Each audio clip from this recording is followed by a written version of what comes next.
Good morning or good afternoon, everyone. Welcome to this session on Osirak, 40 years later, historical reflections on the raid. 40 years ago this month, Israeli bombers flew into Iraq and destroyed the Osirak nuclear facility. Known as Operation Opera or Operation Babylon, the Osirak air raid was a surprise airstrike conducted by Israeli Air Force on June 7, 1981, hitting just 17 kilometers from the Iraqi capital, Baghdad, resulting in the successful destruction of an unfinished Iraqi nuclear facility. The raid was a momentous event at the time. Certainly, US President Ronald Reagan believed so, noting in an emotional diary entry that, quote, "I believe Armageddon is near." And it no doubt had an impact on Reagan's non-proliferation policy. Just what the impact was, we'll be discussing later today. The raid has also played a key role in the policy and scholarly debate over the possibility and usefulness of counter-proliferation, military strikes aimed at curtailing proliferation, a question that took on new relevance in discussions in the United States in recent years over the Iranian nuclear program. We at the Nuclear International History Project believe that these broader debates are helped by having sound empirical historical understanding of the events, of the case studies. And so before we look at the larger ramifications of the raid, we will delve into the less well-known historical dimensions of this crisis. I'm Christian Osterman, and I direct the History and Public Policy program at the Woodrow Wilson Center, and I'm also co-director with Professor Leopoldo Nuti of the Nuclear Proliferation International History Project. And it's my pleasure to open this workshop and share the first session. The History and Public Policy program, for those of you who are not familiar, is one of 12 research programs at the nonpartisan Woodrow Wilson Center in Washington, D.C. And it strives to make public the primary source record of 20th and 21st century international history from repositories around the world, to facilitate scholarship based on those records and to use these materials to provide context for classroom, policy, public debates on global affairs. Within the History and Public Policy program, the Nuclear Proliferation International History Project is a global network of individuals and institutions, several represented here, engaged with support of the Carnegie Corporation in the study of international nuclear history through archival documents, oral history interviews, and other empirical sources, and in training the next generation of nuclear historians and historically informed nuclear policy experts. We host an annual boot camp in Italy, and several of the speakers today are veterans of this renowned endeavor. The History and Public Policy program, under the leadership of my colleague Kian Byrne, has also been developing a Middle East archives initiative aimed at collecting, translating, and publishing new archival documentation on the international history of the region and providing a forum for discussion of new research, something we do in large part through our Global Middle East Seminar, a series we co-organize with Bilkent University's Russian Studies Center. Today's workshop really lies at the intersection of both of these two streams of research activity for us. So it's a perfect fit for us in many ways. The initiative for the workshop came from Professor Dr. Ori Rabinovitz at Hebrew University of Jerusalem, and it's been Ori and Giordana Pulcini of Roma Tre University who have been the driving forces behind this workshop, along with my colleague Kian Byrne. My thanks to all three of them for inspiring the workshop and pulling together a great group of speakers. Let me also acknowledge our institutional co-sponsors, Hebrew University, at the Davis Center, I believe there, and the Wilson Center's Middle East program. Marissa Kurma, the director of the Middle East program, will chair the second session. Let me mention that in the spirit of the program, we've put together a document collection on the Osirak raid, which you can find on our freely accessible digital archive at digitalarchive.org. That's www.digitalarchive.org.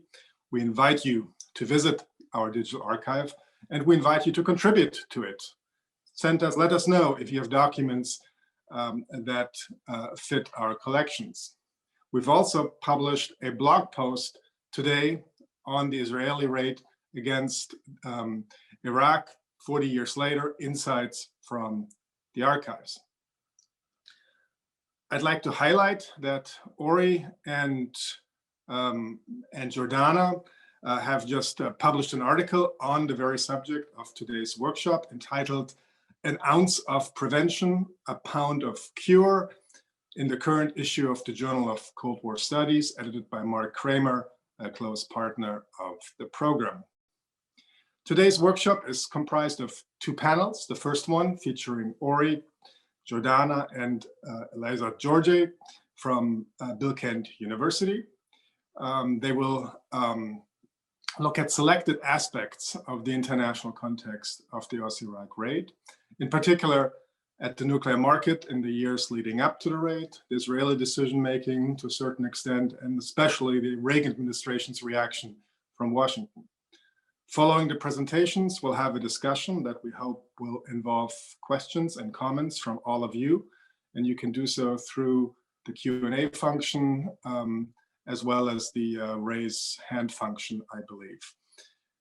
The second panel, then after a short break at 11, will feature a roundtable discussion on the longer-term impact and legacies of the raid on Iraq, regional dynamics, and on counterproliferation generally, and the impact on the proliferation regime. And we're delighted that Ori and Jordana will be joined by former Iraqi Deputy Prime Minister for Energy Affairs, Dr. Hussain Al-Shahristani, and Professor Malfried Brad-Heckhammer of Oslo University, author of Unclear Physics: Why Iraq and Libya Failed to Build Nuclear Weapons. With that, I will turn it over to who gets us started this morning? Eliza, Liz, you will. Okay, wonderful. I'll turn it over to Liz George, who is a close partner, alumna of the Wilson Center, we're delighted to say, and of course, assistant professor at Bilkent University. She'll talk about the nuclear markets prior to the Iraqi raid. Liz, over to you. Ori and Jordana, I'm happy to let you speak first if you want. No, it's okay. I thought, all right, so everything is okay? You can see my slides? Yes. So thank you very much for inviting me to join this fascinating conference on Osirak at 40. It's a great pleasure and an honor to be here today. And also I'm looking forward to the very interesting discussions that we're going to have today. The topic of my presentation, the title I should say, is Nuclear Market Dynamics and Iraq's Nuclear Procurement Strategy, which will form a part of my book manuscript. So first, I'm going to tell you a few things about the big picture, the context in which Iraq obtained assistance from Western suppliers, and why exactly that might have been alarming to countries like Israel. And this is why I raised my hand and I asked to go first, so we get a sense for what Iraq was doing and whether there were any behaviors, any activities that Iraq was undertaking, making countries around it concerned and making them fear that Iraq may have had some other ideas about atomic energy than the ones it was claiming to have. I'll start with the second half of the 1960s, basically roughly a decade after the nuclear market really took off. And at this point, we can see the US with a share of the market about 65%, dominating all other suppliers. When I talk about the nuclear market here, I mean exports of research reactors, nuclear power plants, and enrichment and reprocessing facilities, ENR. And we see that the US had a fantastic lead, a considerable lead compared to all other suppliers. It was not yet a market where we could talk about a monopoly. So there was competition, but the US was by far the most powerful supplier in the market. The Soviets, we can see here, had a paltry 8% of the market. In second place, we actually have the Canadians with about 13%. And then a few countries in Western Europe, such as West Germany, France, and the UK, all of them below 10%. So the French and the West Germans had each about 4%, and the British had about 6%. Now, at this point, the Americans were simply tapping, or were capitalizing on the strategy laid by President Eisenhower with his Atoms for Peace program. And the reason why the US had this very considerable share of the market is because those contracts that were, and the nuclear cooperation agreement signed in the 1950s were finally starting to pan out, to materialize. We also have a number of countries such as Italy, Spain, Argentina, Belgium, or Netherlands, who are hoping to join the market, but are making very small steps. At this point, they all had 0%. Their market share was non-existent at this point. So what happens in the next 5 years? We can see that in the first half of the 70s, in the early 70s, the US share of the market drops by a whopping 20%, down to 45%. And we've seen in recent studies that one of the beneficiaries of this decrease was indeed Western Europe, or at least some actors in Western Europe, particularly the West Germans.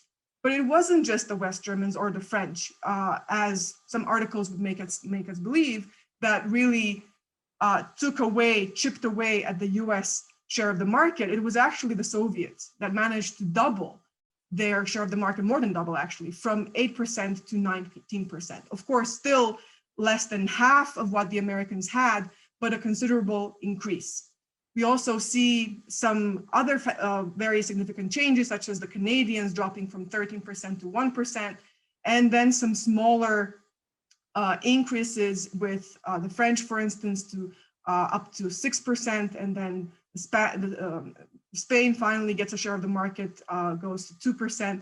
And so we see some changes, but by and large, the biggest beneficiary of this sort of wave of exports is the Soviet Union. At this point, the Soviet Union was really hoping to be recognized as a major player, and it was going beyond simply the Eastern Bloc customers that it knew it could access. It was hoping to export more and more technology to the third world and to developing countries that were not necessarily allied with it in a formal fashion. So what we see here is the Soviets kind of coming into their own, or coming of age, when it comes down to what to their position and their centrality in the nuclear market.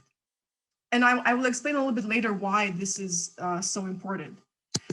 Then in the second half of the 1970s, what we see is the US making a phenomenal recovery, up almost, again, 20%. So very similar, almost in the same number, the same share as it had in the second half of the 1960s. So now the US has about 63% of the nuclear market. The Canadians remain even under 5%, so still 2%. The Soviets don't lose as much.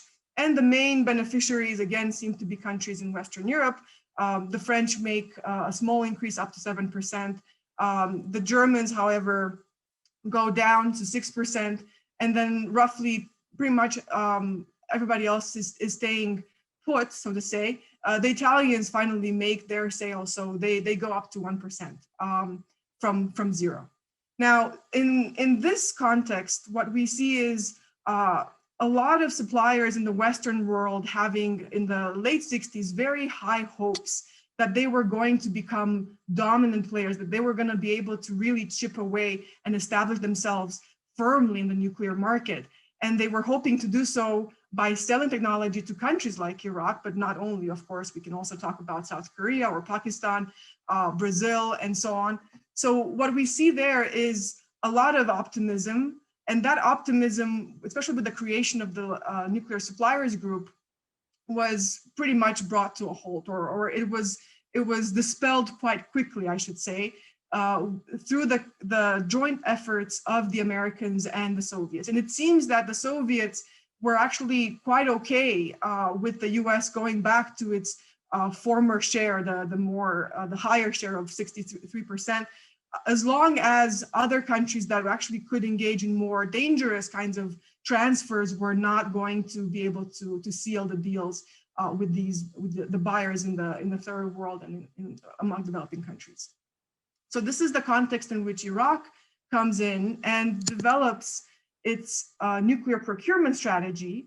I should preface my remarks here by saying that the definitive account of Iraq's nuclear program, its evolution and its nuclear ambitions can be found in Unclear Physics by Malfred's book. So I'm not going to add anything to this dimension, to what Iraq really wanted and how scientists and bureaucrats interacted to lead to the failure of the Iraqi nuclear program. But what I would like to do here is to provide a picture of how Iraq obtained assistance from the West. And she again said a lot about this. I'm only going to add some details here and there. So I hope this is not going to be terribly uninteresting to those of you who already know her book.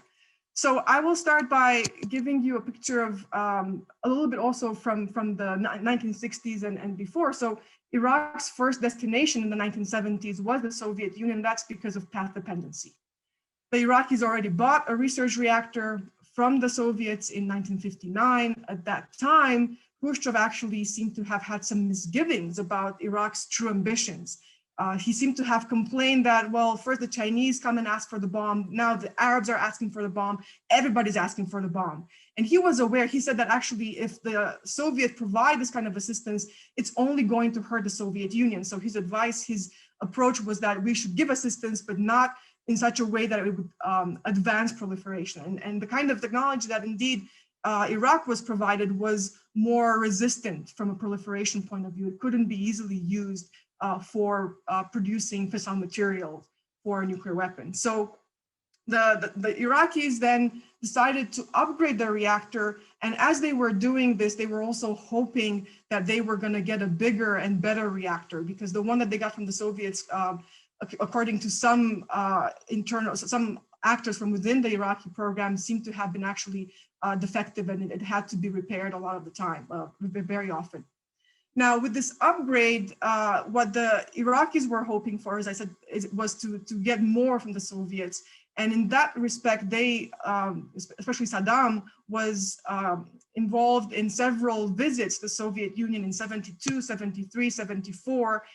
And in the end, according to the account provided to us by William Potter, what they asked for was a high plutonium producing reactor from the Soviet Union. This is exactly at the time when the Soviets were putting online a new kind of reactor that could have had these kinds of uses, although it was supposed to have been refurbished and redesigned to diminish the possibility of producing a lot of plutonium, but the Iraqis were still hoping that they were going to get something that could help them in this regard. The Soviets were obviously not enthusiastic, sensing that there might be something behind this kind of request. And so they dragged their feet, and they kept telling the Iraqis that they would, but maybe not right now. And so they signed a variety of agreements and bilateral treaties promising to help Iraq, but in the end, they were quite reluctant to provide this kind of assistance. Then when the Iraqis saw that the Soviets were not really willing to provide the kind of reactor they were seeking, they went to the West Europeans, especially to the French. Why the French? Because it seems that the Iraqis appreciated the reaction that the French had to the Yom Kippur War, as well as their position on things like Palestine. So they thought they could have a constructive kind of relationship. Moreover, the French were becoming increasingly dependent and in need of Iraqi oil, and they were paying the Iraqis quite a bit of money for that oil. So there was a burgeoning, a growing relation between these two countries. When they reached out to the French for nuclear assistance, they also made sure to complain to them and to other Western suppliers that the Soviets were inefficient suppliers, even malicious, that they were actually not willing to provide the kind of assistance they were supposed to provide. for a variety of reasons. And so this was meant to give a signal to the French and others that the Iraqis were really serious about going and getting technology from the Western suppliers. And so they start this negotiation process where they're going to one side and asking for something, that side may refuse, then they're going to another side and to another side and so on, with the hope of making these countries become invested in these negotiations and also get them to really fear that if they are not providing something, then some other supplier could come in and give the assistance that the initial ones that were approached were not going to provide.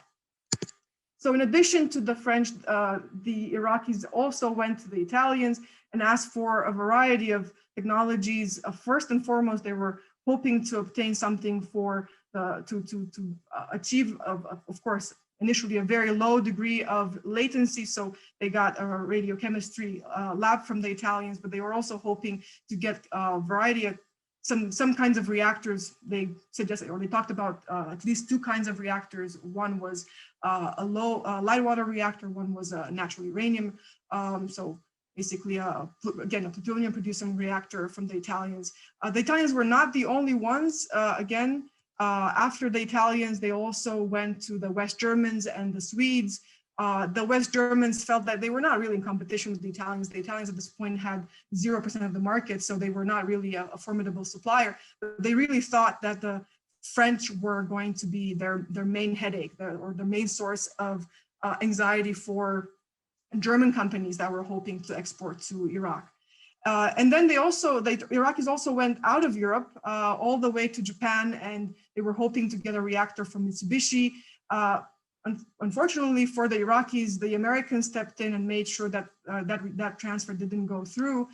So here I'm gonna just say a couple of things about what in the end they managed to obtain from the French and the Italians, which proved indeed willing to give this kind of assistance that Iraq was requiring. They first approached the French for a gas cool reactor, but that one again was going to produce more plutonium. So in the end, the French decided to refuse that offer and instead to propose a light water reactor, a research reactor, much smaller than the kind of big plutonium producing reactors Iraq was hoping to get from these Western suppliers. And when they saw that indeed they were going to have a deal with Iraq, they also started thinking about maybe selling a light water reactor. So they were hoping to start small with a small package, the Osirak reactor being the centerpiece of that package. And then they were also thinking that they were going to export more to Iraq. They thought of Iraq as a fairly good market for French companies. So from Italy, as I said before, the Iraqis managed to get this radiochemistry lab, but also a chemical engineering research hall and a radioisotope production lab. The Iraqis were adopting increasingly aggressive tactics as the nuclear suppliers group, or I should say the London group, was becoming better able to coordinate the efforts and the export policies of various suppliers. So as the Italians subscribed to those guidelines, then the Iraqis started making threats that if Italy was not going to supply what the Iraqis were hoping to obtain, then the Iraqis would go to other suppliers. There were plenty of fish in the pond. That was kind of the impression that Iraq was trying to convey. And also they were giving ultimatums, and they were actively manipulating these suppliers that were really interested in expanding their market share.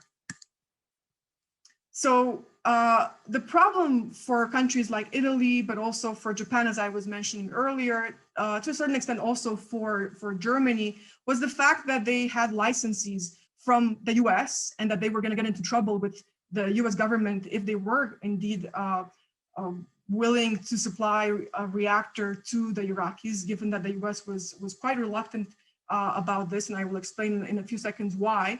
And they also were afraid that they might lose access to supplies of uranium from places like Canada or Australia, which were indeed coordinating with the US under the new adopted London guidelines. So I'll just read a very quick note from the Deputy Assistant Secretary for Nuclear Trade Issues within the US State Department about what the position of the US was on nuclear assistance. And I found this really fascinating. I'm hoping that you would too. So he's saying that NPT membership did not mean that a country should be free to receive sensitive nuclear technology and materials if such were likely to assist it in developing a nuclear weapons capability prohibited under the treaty.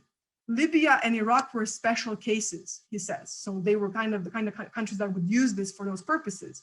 He's saying that the US was prepared to share non-sensitive items with other treaty members and to go far beyond that in dealing with industrialized countries.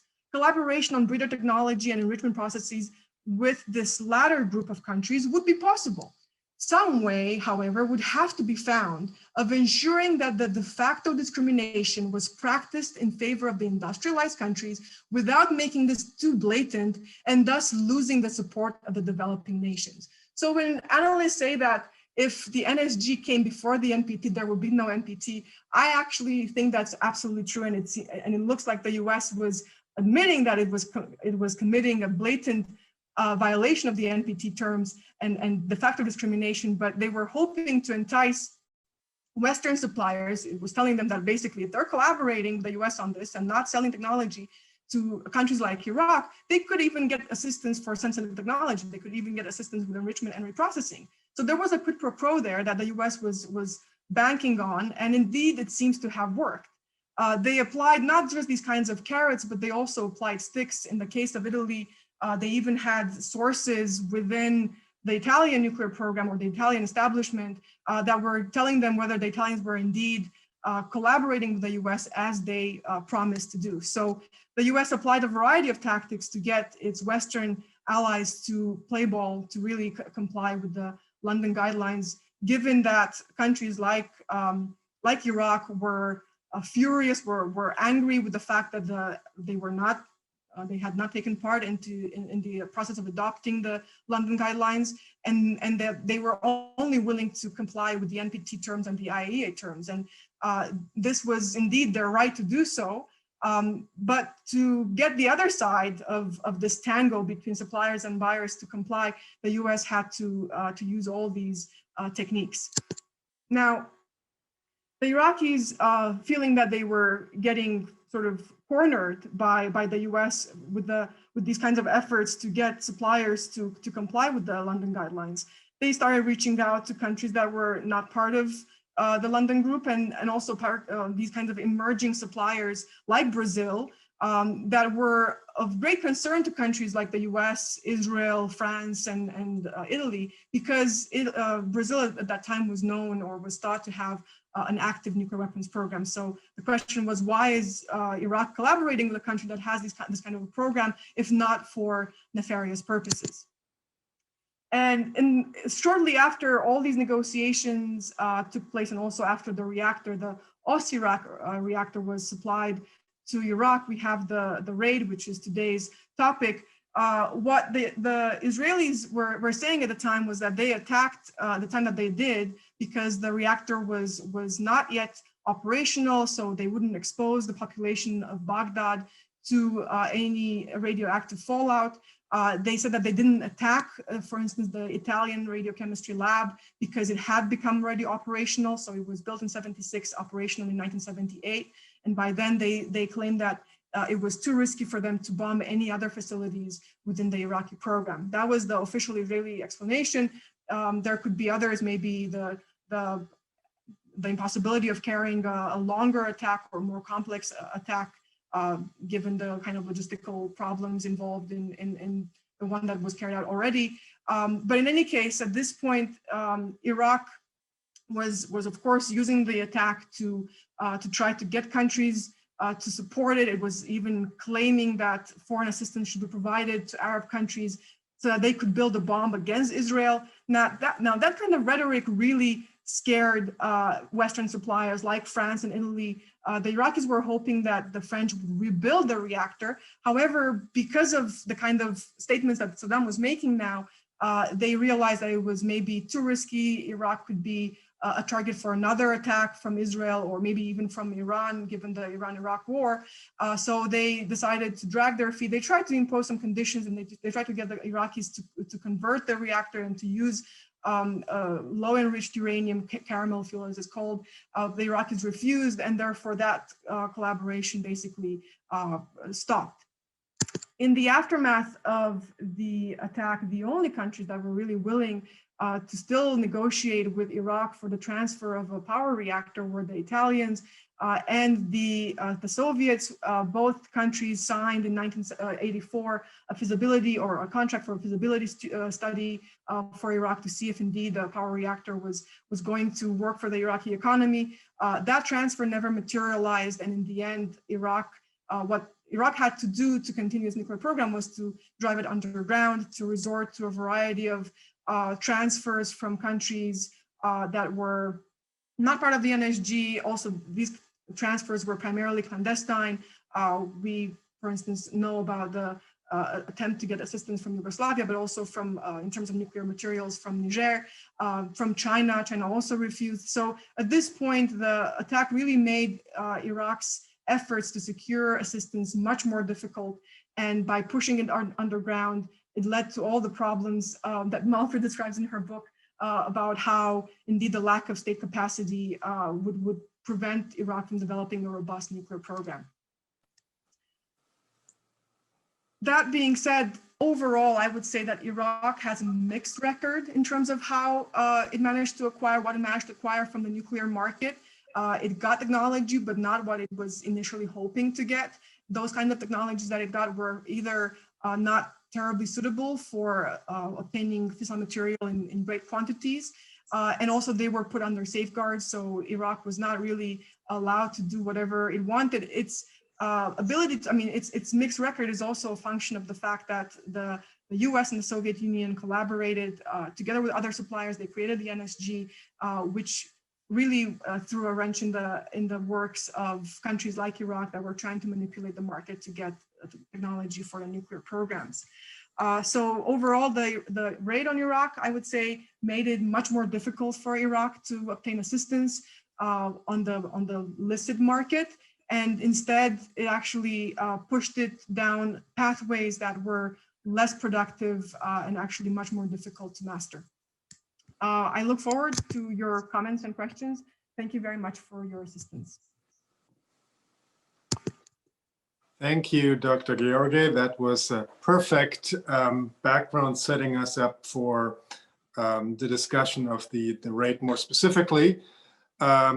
Italy, the Italians have been mentioned several times in your presentation, so it's only fitting that our next speaker will be Giordana Pulcini, who teaches international history at Roma Tre University. She's a specialist in arms control history and proliferation history. She's a global fellow at the Wilson Center, we're proud to say. She's also a master organizer and really the sort of master organizer of the nuclear history boot camp that's held annually by the Nuclear Proliferation International History Project. And among her many publications, I just mentioned, she is co-author of a new research article on the Osirak raid. Giordana, it's a great pleasure to turn the Zoom room over to you. Thank you, Christian. Thank you, Eliza, for your wonderful presentation, which prepares the ground for mine. And as Christian was saying, I will, with Dr. Rabinovitz, I will address specifically the what happened before and after the raid, and especially the US reaction to it. I have a presentation. Let me just see if I can.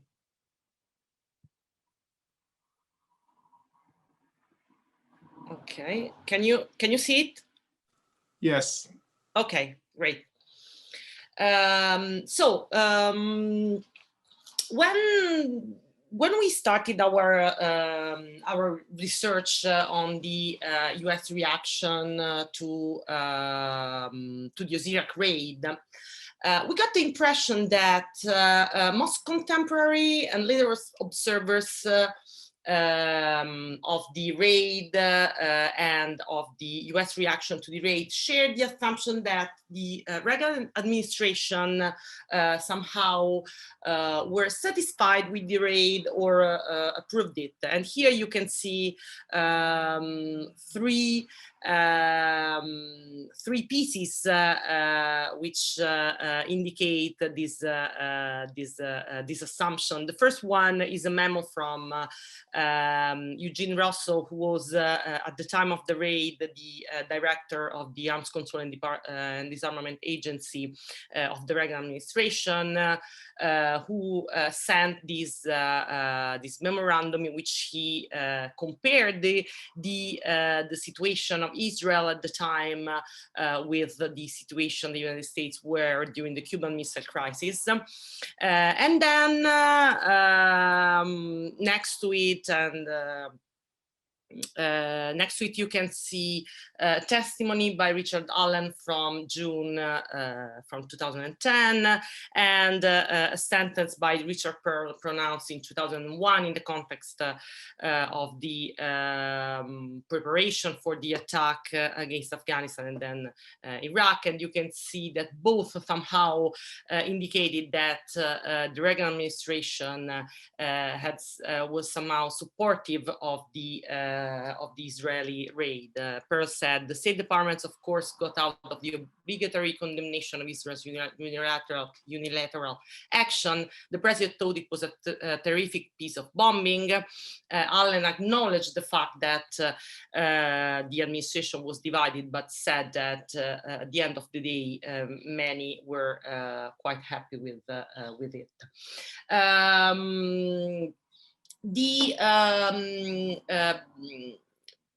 The literature on the Osirak raid could not help much in getting some deeper insight on this point. While the literature on Osirak is quite rich and very good, for the most part, it deals with other issues, like, for example, the effect of the raid on the development of the Iraqi nuclear program in the following years.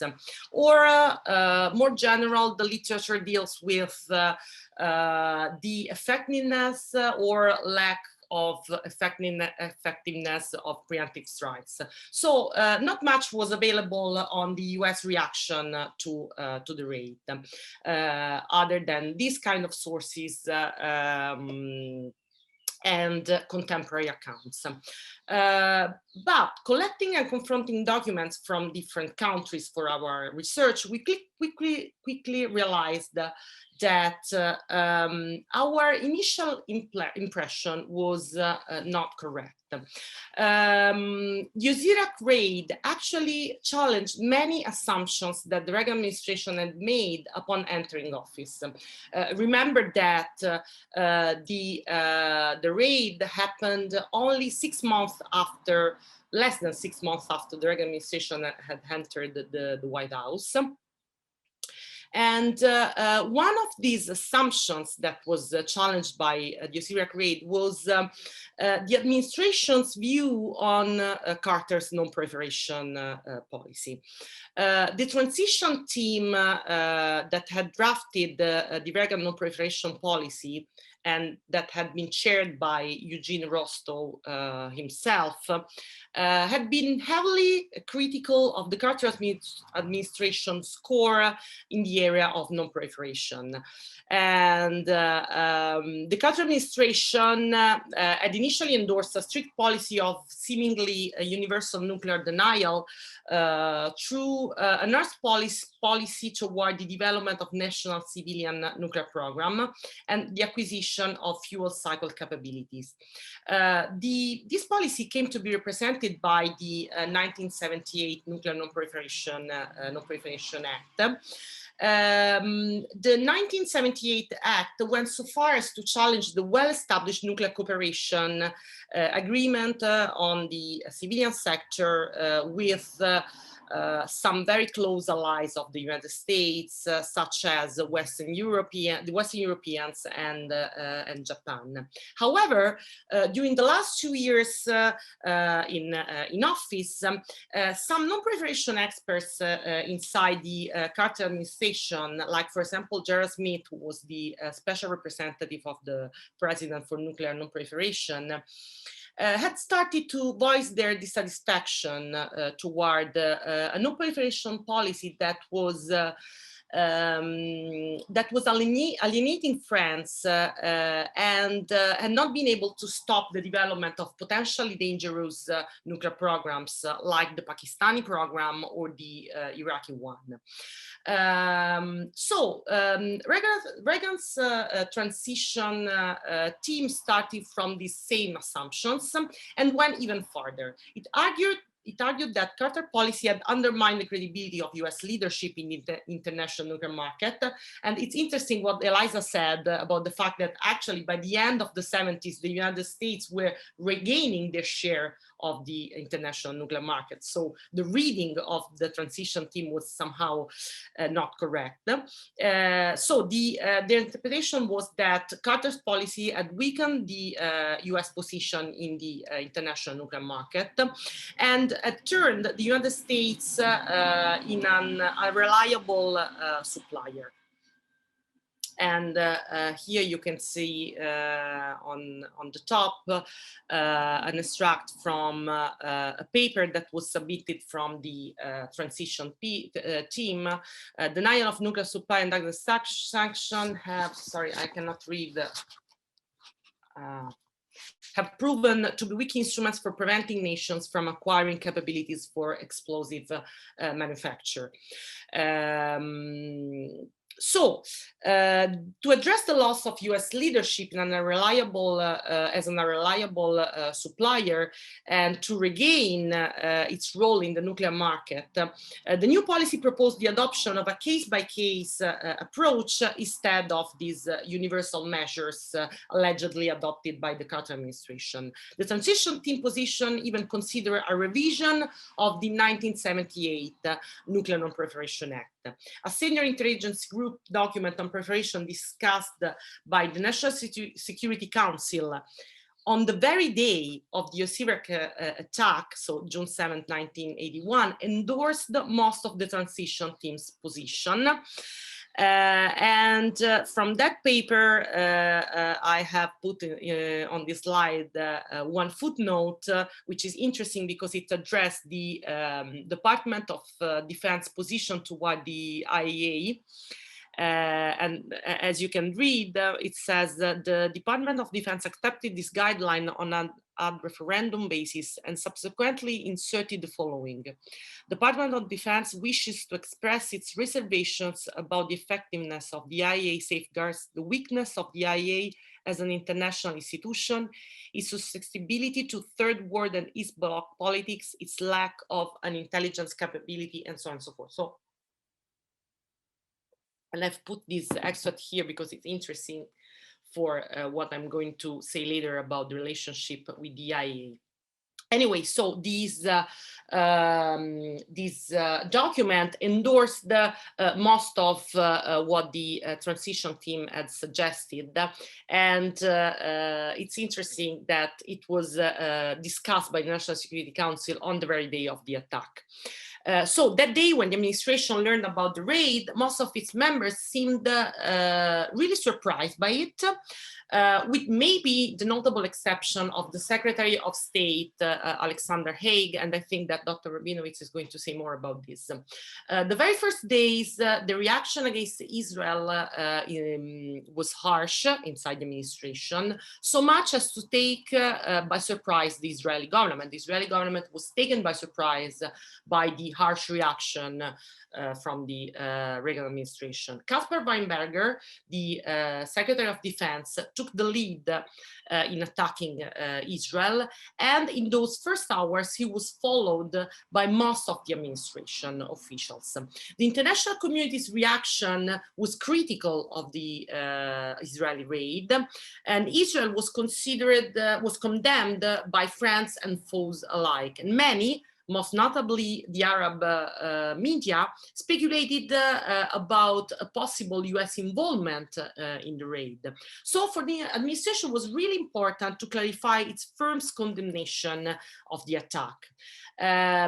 This went so to lead to the decision to suspend the delivery of 4 F16 jets to Israel on the ground that the raid potentially represented a substantial violation of the 1952 US-Israeli Arms Pact. This suspension was without precedent, but actually the raid had been executed with the F-16 aircrafts that Israel had purchased from the United States. So, but really the suspension was unprecedented, acting the relationship between Israel and the United States, and the administration went further on when the US government endorsed the international condemnation of the Israeli raid at the United Nations. At the United Nations, with the support of the US delegation, on June 19th, the UN Security Council adopted a resolution 487, which strongly condemned the attack and stated that it was in clear violation of the UN Charter. However, by the time the UN resolution was approved, the administration's position toward the raid had become clearly more nuanced. Only a handful of people had initially defended Israel, like, for example, people like Paul Wolfowitz of the State Department, of Richard Perle from the Department of Defense. But as the day passed, it was clear that the majority of the NSC, National Security Council staffers, as well as the Secretary of State, Alexander Haig, came to believe that it was time to de-emphasize the condemnation of Israel and assume a milder course of action, which was also publicly endorsed by President Reagan during a speech. Against Weinberger's harsh condemnation of Israel, Haig proposed a political strategy which followed the logic of red lines. Okay. And here you can see an example of this milder political strategy and this logic of red lines. This is a memo sent by acting Secretary of State Stossel, who wrote to Reagan. Secretary Haig believes that the most damaging results of the Security Council meeting can be prevented if the US takes a firm position condemning the attack, but that we should draw the line on punishment of Israel by the Security Council or the General Assembly. And this is a very good example of this strategy of drawing red lines. The United States would therefore support the UN resolution against Israel, for example, but would block any attempt to expel Israel from any international body. With the same approach, in August, the US government lifted the suspension of the F-16 delivery without conducting any legal evaluation of the actual violation by Israel of the 1952 US-Israeli Arms Pact. Following the logic of the red lines, the administration believed that it was right to punish Israel with the suspension of the delivery, but it would not push it that far as to jeopardize its relationship with the country. And here you can see, for example, the interpretation of Richard Allen, who was at the time the national security advisor to Reagan, and he said that the suspension of the F-16 and the whole issue should be treated as a political rather than a legal question. So this was the tone of the discussion inside the National Security Council. It is also possible, as some Indian diplomats speculated at the time, that the suspension was also a good gesture toward the Egyptian President Anwar al-Sadat, who was trying to keep the embryonic peace process with Israel alive. And the interpretation of the Indian diplomats is also supported by what Haig wrote to Reagan in his evening report on August 15th, in which he says, everyone reiterated that our suspension was giving a wrong signal to the Arabs and expressed dismay at Egyptian intervention in this important bilateral US-Israeli matter. I reviewed the background of our decision and emphasized that the Egyptians had only asked for daylight between Sadat's visit and the announcement of resumed deliveries. As of the administration on preparation policy, the raid had put the administration in a tight spot, especially at Capitol Hill. Iraq had developed its civilian nuclear program through the help of France and Italy, as Eliza showed during her presentation. During the Carter years, the United States had repeatedly demanded clarifications on the nature of the deal with Iraq and had exercised pressures on both countries to stop the shipments of at least some of the equipment and materials that could have helped Iraq to develop a military program. Italy and France had actually provided the requested information to the United States, but that kept the deal with Iraq. And I have a few documents on the Italian side, and one of it's also uploaded in the digital archive inside the collection I put together with Ori for this event. But I'm not showing it here because it's in Italian. Anyway, it's just the Italian complying with the US request to provide information regarding their agreement with Iraq. Anyway, to go back to June 1981, after the raid, the US Congress was interested in giving a closer look to what had happened during the Carter administration and during the first 6 months of the Reagan administration, and to consider US involvement and responsibilities. The administration was therefore repeatedly accused of being too soft on non-proliferation, and these allegations were supported by the fact that the administration had not yet clarified its official position on proliferation, which happened only on July 16 with the issuing of the National Security Decision Directive number 6, which, not surprisingly, did not contain any specific reference to the revision of existing US non-proliferation legislation. After the Osirak raid, the administration was interested in downgrading its critical approach toward the non-proliferation policy of the previous administration, and wanted to avoid any public confrontation on it.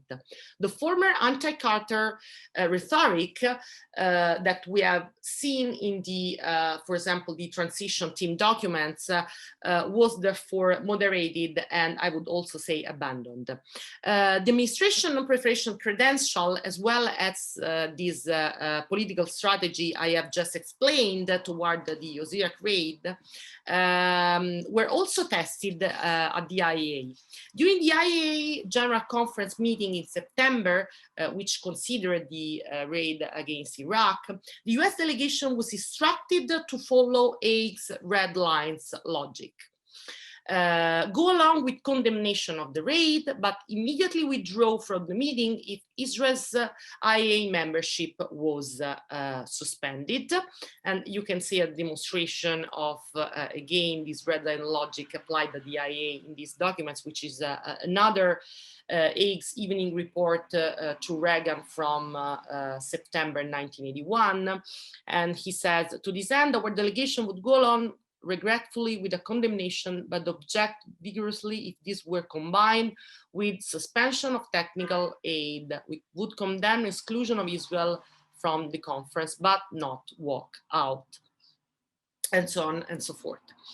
On September 26, 1981, the IAEA General Conference adopted Resolution 381, which called for the IAEA to consider suspending Israel if it failed to comply with the UN Security Council Resolution 487, the one that had been approved also by the United States. That is, if it refused to open the Dimona site for inspection. This meant postponing a showdown on Israel participation in the agency to the following year General Conference meeting. Sorry. In September 1982, a harsher vote on Israel's suspension was defeated, but a milder vote to reject the credentials of the Israeli delegation was adopted. This meant that the Israeli delegation could not participate to that particular meeting of the General Conference. Contrary to the previous instructions, as you could see on the Hague documents I've just showed you, Israeli membership in the IAEA had not been in fact suspended. The US delegation was at the last minute instructed to leave the meeting, even though, as I was saying, the Israeli membership in the IAEA had not been suspended. The administration also briefly considered withdrawing its financial contribution to the IAEA and reconsidered its membership of the agency. But this position was actually very short-lived. It was unsustainable in front of the Congress and could turn into a fatal blow for the IAEA and the whole international non-proliferation regime. Without even completing a full reassessment of the implications of the withdrawal, the United States resumed full participation in the IAEA. As with the F16 jet suspension, the administration had proved to be prepared to take harsh actions against Israel, but drew firm red lines when the foundation of its relationship with the country and Israeli international status was in danger. At the same time, these red lines had to be compromised with other vital interests of US foreign policy, such as the relationship with the other Arab countries or the survival of the non-proliferation regime. Regarding the latter, the US administration was ready to make compromises and to adapt to the circumstances at hand, but would not accept or conduct a fatal blow to the international governments on non-proliferation that had been emerging since the signature of the NPT. So to conclude, I would say that the alleged success of the Osirak raid in curtailing the Iraqi nuclear program has been often cited to support similar actions against potentially dangerous nuclear program.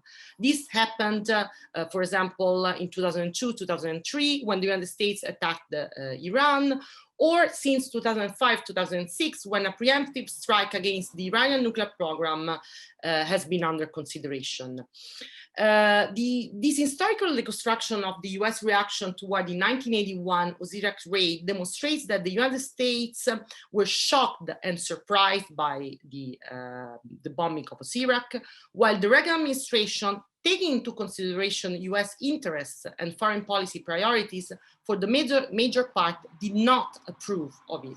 The available documents reveal instead a very intricate picture which shows that the administration embraced the quiet damage limitation stance that sought to reconcile its primary foreign policy goals with non-proliferation concerns. Thank you. Thanks very much, Jordana. I think that was very helpful in terms of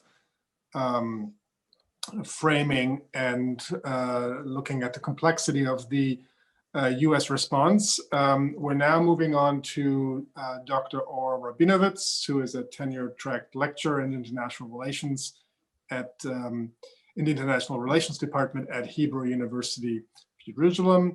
Let me just, among her long biography, point out to her book, her 2014 Oxford University Press book, Bargaining Nuclear Tests. And as mentioned with Jordana, co-author of this new article on the Osirak raid.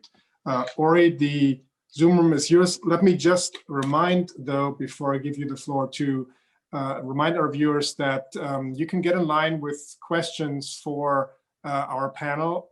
Use the raised hand function in the Zoom functionality, or you can post questions in the Q&A function up on the top of the screen, at least in my case, and I'll ask the presenters these questions during the Q&A phase. With that, over to Ori. Thank you, everyone. Please indicate with a thumbs up whether you can see my shared screen. Wonderful. Thank you so much for joining us. And thank you so much for hosting us and giving us the opportunity to talk a little bit about our research. I'm very excited about it, and I'm sure Jordana is as well. And we're quite happy to be here. So I'm going to touch on some of the aspects that Jordana alluded to, which relate to US-Israel relations. I'm also going to use material from a wider scope of papers and research I've been doing that's tied into two larger research programs I'm involved with. And as you'll see, the paper itself basically ties a lot of different strands of research into one. So briefly, I'm going to touch on the shape of US-Israel nuclear relations during the Carter administration and what happened when this relationship was basically handed over to the Reagan administration. I'm going to expand a little bit about what we perceive as a strategic miscommunication between Haig and Begin, which led to the muddled reaction you heard Jordana present in the following days, in the days following the raid. And to conclude, I'm going to show you some of the documents from the Israeli side, which shed light on the events which followed the raid. So let's start. Let's talk a little bit about the shape of the relationship, especially in the nuclear dimension, during the Carter administration between Begin, Prime Minister Begin, and Carter. And I'm going to touch on a few certain aspects. I'd like to touch about how the Dimona issue was raised as a bargaining chip in the context of the Camp David peace accords, to allude to the kind of negative sentiment, negative relationship that Begin and Carter had.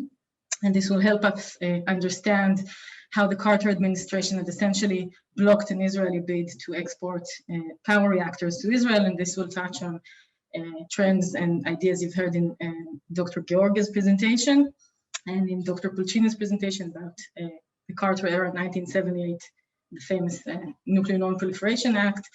And we're going to expand a little bit on how the Carter administration thought about maybe making a statement against nuclear tests, and all this will shed light into Iraq's nuclear program. So I'm going to start with this photo of Prime Minister Rabin in his first term, President Carter, and I'm going to kick the debate, get the debate started, let's say, with this quote from a Newsweek story from December 1976, and this is how John Conway, the reporter, framed the story. He says, the Israelis assess that the major struggle with the new administration will not involve occupied Arab lands, but a demand that it signed the Nuclear Non-Proliferation Treaty. And this basically goes to show how concerned the Israelis were of the harsh Carter administration approach. A foreseeable pressure for Israel to join the NPT opened the Dimona reactor to inspection. We know from later account that there was an initial idea by Carter when he first was sworn in to pressure Israel to join the NPT. And from this Israeli source, specifically former Ambassador Simcha Dinit, the ambassador who replaced Rabin in Washington, said this openly in a conference in 1998. The Israelis basically called Kissinger and asked him to go personally and explain things to Carter, explain the Nixon-Blair understanding. And basically this is, according to our understanding, how Carter got on board with the US-Israel bilateral understanding.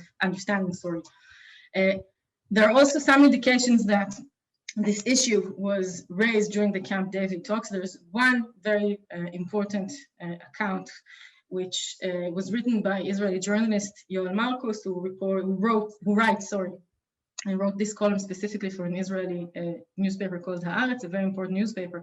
And according to Marcus, during the Camp David talks, at one point when there was a crisis and Begin threatened to go back home to Israel, and this was surrounding the debate on evacuating Israeli settlements from the Sinai Peninsula, Carter had basically threatened him directly. And according to Yoel Marcus, Carter said, you'd be held responsible, and I'm quoting, if you do this, you will not have Dimona either. Now, we do not have a corroboration for this account, but it's still very important because Yoel Marcus is a leading journalist, and there's actually no reason to think that he made up a quote.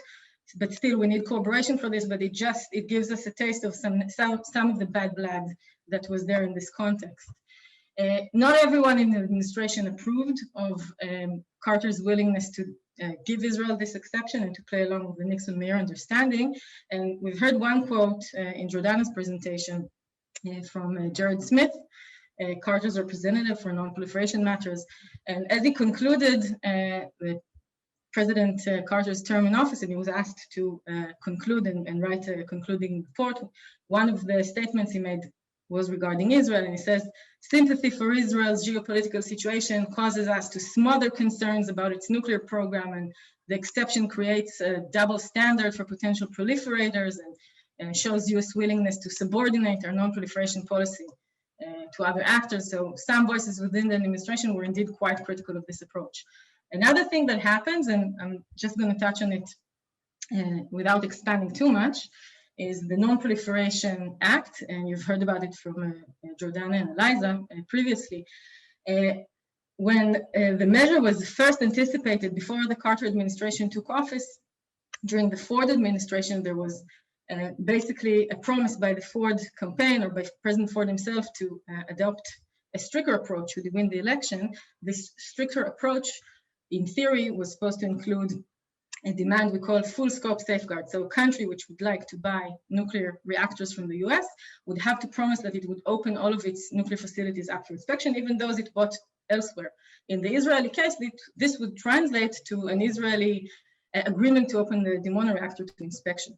Ford administration officials, before they lost the election, told the Israelis that should Ford win and should such a legislation pass, Israel would actually get a waiver, wouldn't need to change anything in the existing agreement it had signed in August 1976. So in August 76, Israel signs a nuclear cooperation agreement with the US.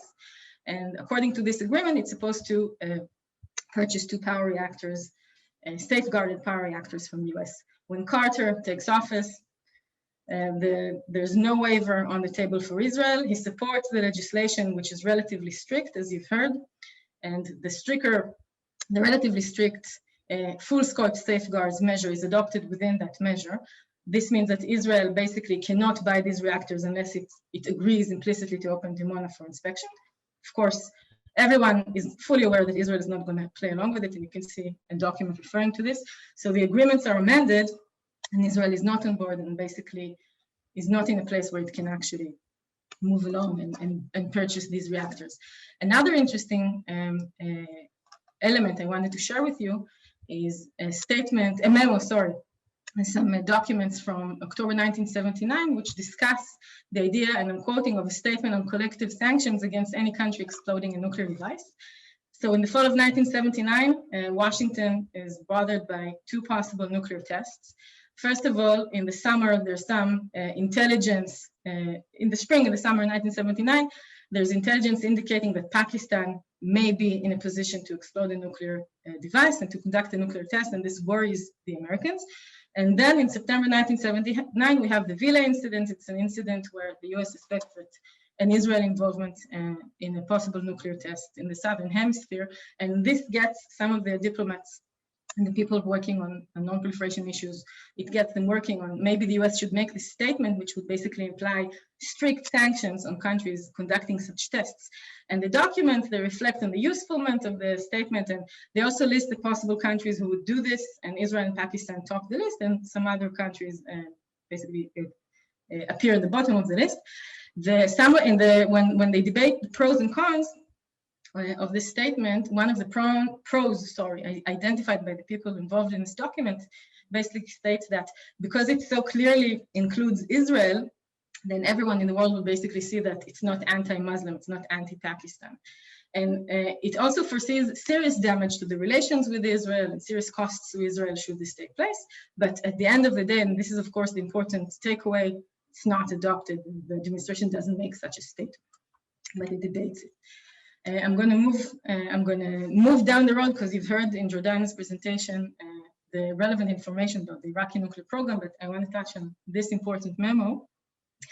So after Carter already loses the election and his administration is already a lame duck administration, And these are really the final weeks in office. The Carter administration officials, they have to sit down and figure out what's the bottom line in the Iraqi file. And the interesting document here is this document that you see certain quotes from quoted here. It's prepared in 21st November 1980, sorry, and it reflects a certain diminishment of the gap between how the Americans perceived the Iraqi threat and how the Israelis perceived it.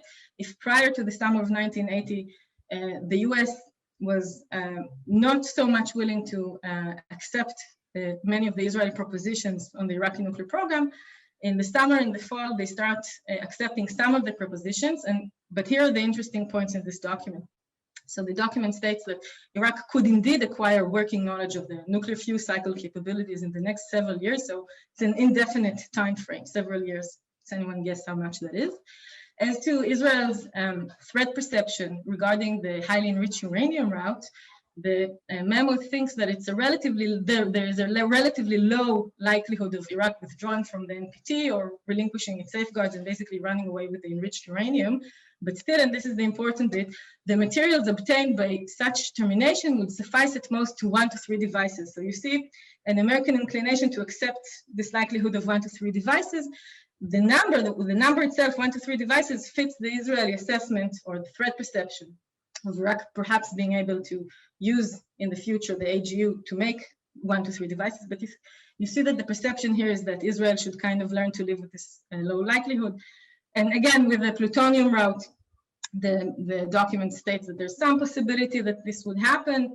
There isn't a lot of judgment here, and the document goes on to say it's quite scenario independent, okay?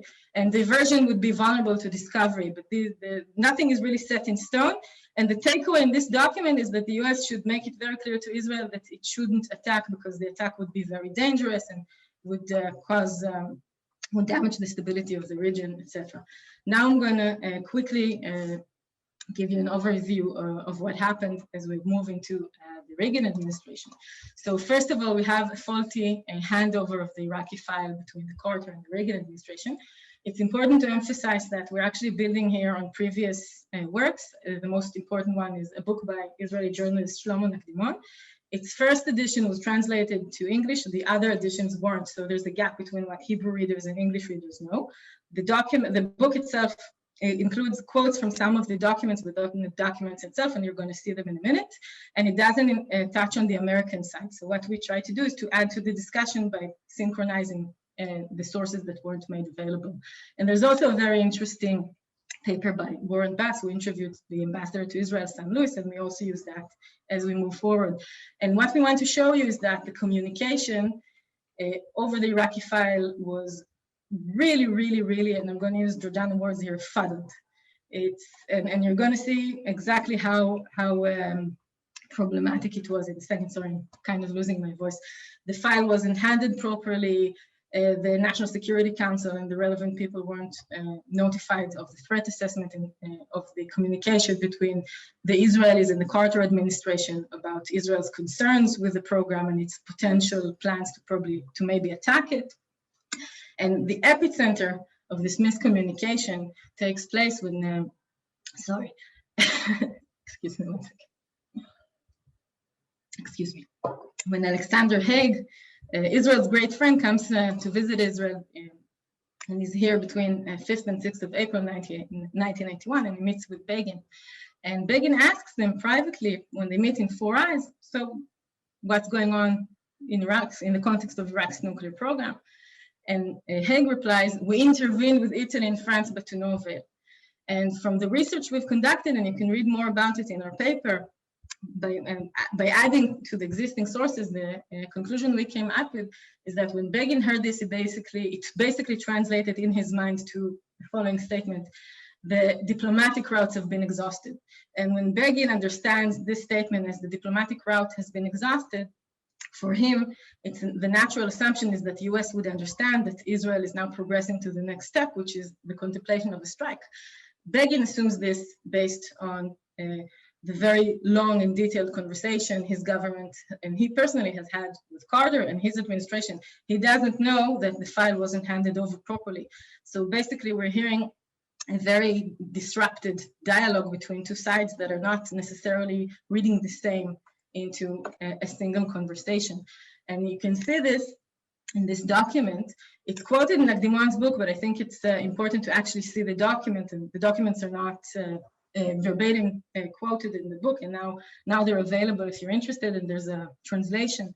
When the Israeli ambassador Evron meets Reagan in 11 June 1981, Reagan tells him, had the US, and this is what he cables back to Jerusalem, Evron says, Evron cables this, had the US known ahead of time the danger posed by the reactor, it would have assisted us, Israel, by turning to France with a request not to supply Iraq with enriched fuel. So for Israel, this is a huge example of a very deep miscommunication and a very deep strategic miscommunication. I'm struggling to find like a deeper word to describe the depth of the misunderstanding in this quote. I'm going to finish off with a few, with some more, sorry, with some additional quotes, which I find very interesting from the documents. So in the early days, we see Haig in constant contact with the Israelis, the Israeli ambassador. His initial approach throughout the crisis is very friendly towards Israel. But Israel soon discovers that he oversold his ability to work on Israel's behalf or to defend Israel's interests in the case of the raid. And I'm going to give you some examples. So there's a cable from one of the initial days of the crisis from June 9th, 1981. And Haig basically tells the Israelis there will be no further condemnation. So the State Department published this initial condemnation, and according to Haig, this will be the end of the story. And he says that from the side of the US administration, I'm quoting, there will be no crazy action statements. And the next thing the Israeli know or realize is that the US is suspending the F16s and is looking into a possible violation of the agreement. It goes completely against what Haig just told them. So they're starting to understand exactly what they have gotten themselves into. Another very, very interesting paper I recommend reading is a paper by the Israeli embassy, by another contact. And the paper basically tells them what the position paper is, or what are the main points, including the position paper the Pentagon prepared. And the Pentagon will hand this document over to the National Security Council and to Reagan. And these are quite stern points, so I wanted to share them with you. So Caspar Weinberger's Pentagon wants or proposes cutting economic aid to Israel, halting and suspending military equipment sales to Israel. And this is the important bit, in my opinion, demanding international oversight of Dimona, demanding that Israel sign the NPT, condemning Israel at the UN, which is basically the one thing that has happened, and compensating Iraq. These points have found their way into the draft of the condemnation at the UN, but nothing in an executive manner has happened. In an Israeli point of view, thankfully, nothing has happened. But from the American point of view, this is quite a harsh statement to make. And if I'm not mistaken, this is the last slide. And again, we're going back to Haig's early days contact with Israel. And this is a cable from June 10th. And the ambassador is cabling back and he says, Haig defined the Pentagon's actions as outrageous. So basically Haig tells the Israelis, I'm with you, I agree with you, I think this is outrageous, but he can't do anything. And the cable goes on to say, so the damage was done and could not be avoided. The occurrences of the last 2 days have shown us the limits of Haig's influence, so the Israelis are coming around to the limits of Haig's influence. And this is the very last, and I'm going to leave you with this statement that the ambassador says, I assume it is possible that the administration will approach us soon to offer a deal, canceling the suspension, and in turn, we don't oppose the Saudi deal. And I think this echoes tremendously with recent events in the past year and a half. The time frame eludes me due to the corona crisis and everything. If we consider the Abraham Accords and Trump's move to export jets to the UAE, and now the Biden administration's policy, and that we see how arms sales in the region always find their ways, and they insinuate their ways into the larger relationship and frameworks. So I'm going to stop here. Thank you for your attention. And Christian, over to you. Great. Thanks so much, Ori. I think your presentation, among other things, showed the benefits of doing multi-archival research. So let's go, since we're running a bit behind time, let's go straight to questions again to our members of our audience. Our preference would be for you to use the raise hand function so we can call on you and bring you into the conversation live. But we'll also see if we can pick up some of the questions in the Q&A. I believe our first question comes from Jiba Moshavar. If you could, once called upon, unmute yourself and pose your question. And if you please introduce yourself to the audience, I'd be very grateful.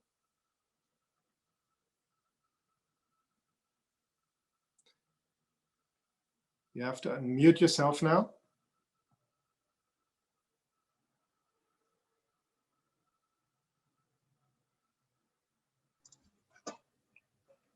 I'll take the opportunity to answer one of the questions in the chat. Was Carter implying that the US was going to attack Dimona? No, he was implying that the US will stop extending a diplomatic umbrella over Dimona.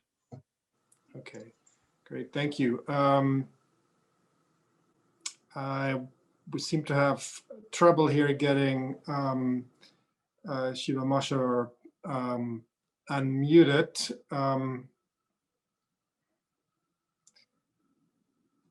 Let's move on to our next question, which will come from Leopoldo Nuti. Hi, Leopoldo. Hi, Christian. Can you hear me?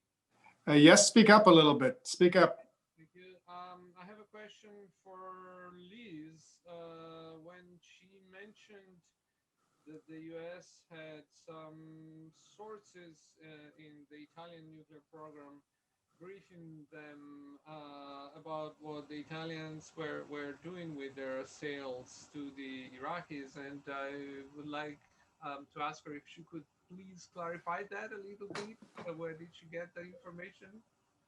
All right, so the question is about Italian, US sources in Italy. To Eliza, but or I will jump in after. I mean, but okay. The one who mentioned that. Yeah. Why don't Liz? Why don't you go first, and then we'll have Ori. Sure. Thank you very much for the question. This is that kind of information I managed to get from British documents where British are talking to Bob Gallucci, who was even at this point, so very early on, involved in the Iraqi or monitoring the Iraqi program.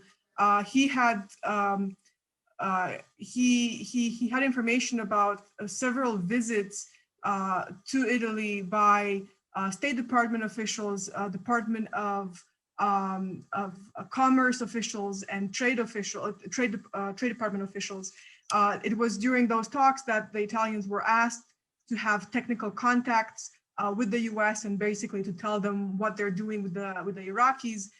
So those were the official lines, and then from these documents where Gallucci is telling the British what they're hoping to do vis-a-vis the Iraqis, he talks about sensitive sources. He doesn't name any names, and unfortunately I cannot give you more than that, but apparently the information the Americans were getting was not just the one that was voluntarily shared by the Italians. I guess maybe this is a sign that they didn't necessarily trust that the Italians were going to do everything by the book. And given what the Italians themselves were thinking of doing, I think Jordana mentioned this earlier, that they actually said, we shouldn't tell the Americans we're dealing with the Iraqis in this way because they're going to get upset with us and there's going to be a negative reaction. I think that the Americans probably had a point to try to resort on more than just the statements and the communications they had directly with the Italians. So I'm sorry I cannot give you more of a name, but I guess we can ask Bob Gallucci and see if he's willing to share the sources with us. Great, thank you. Ori? So I'll share a source. It appears in some of the documents from the Israeli side, and it's partially quoted in Nakdimon's book. So the famous Italian physicist Emilio Segre, who emigrated to the US, maintained close ties with Israel, and specifically with Yuval Ne'eman, a leading scientist / politician in Israel, and formerly was also involved in the Israeli Atomic Energy Commission, a very important figure. In 1979, Segre flies to Italy, talks with his friends/colleagues in the Italian atomic industry. They tell him, a source there tells him, externally, we say that everything we sell to the Iraqis is in compliance with the agreements, but I'm going to tell you that there's a reason for concern and you should pass this on to the people you need to pass this on to. And Segre passes this on to Yuval Ne'eman, who cables it to the relevant people in Israel. So the Israelis also had their information. Great, thank you. Giordana? Yeah. Now, since we are talking about the Italians and Leopoldo Nuti knows many of the documents I also read, and I think we had already discussed with Ari this Segre connection. We connected the Israeli with the Americans. I mean, I actually don't know how much Segre was like pushing, you know, some sort of point which was not completely shared by the Italian government. I mean, all the documents I have from the Italian side is that we are providing all the information that the Americans are asking us. We have nothing to hide, and they received many requests from the Americans constantly from the U.S. ambassadors, Richard Gardner, who was in Rome during the Carter administration. The last of these requests came in November 1980, so really at the end of the Carter administration.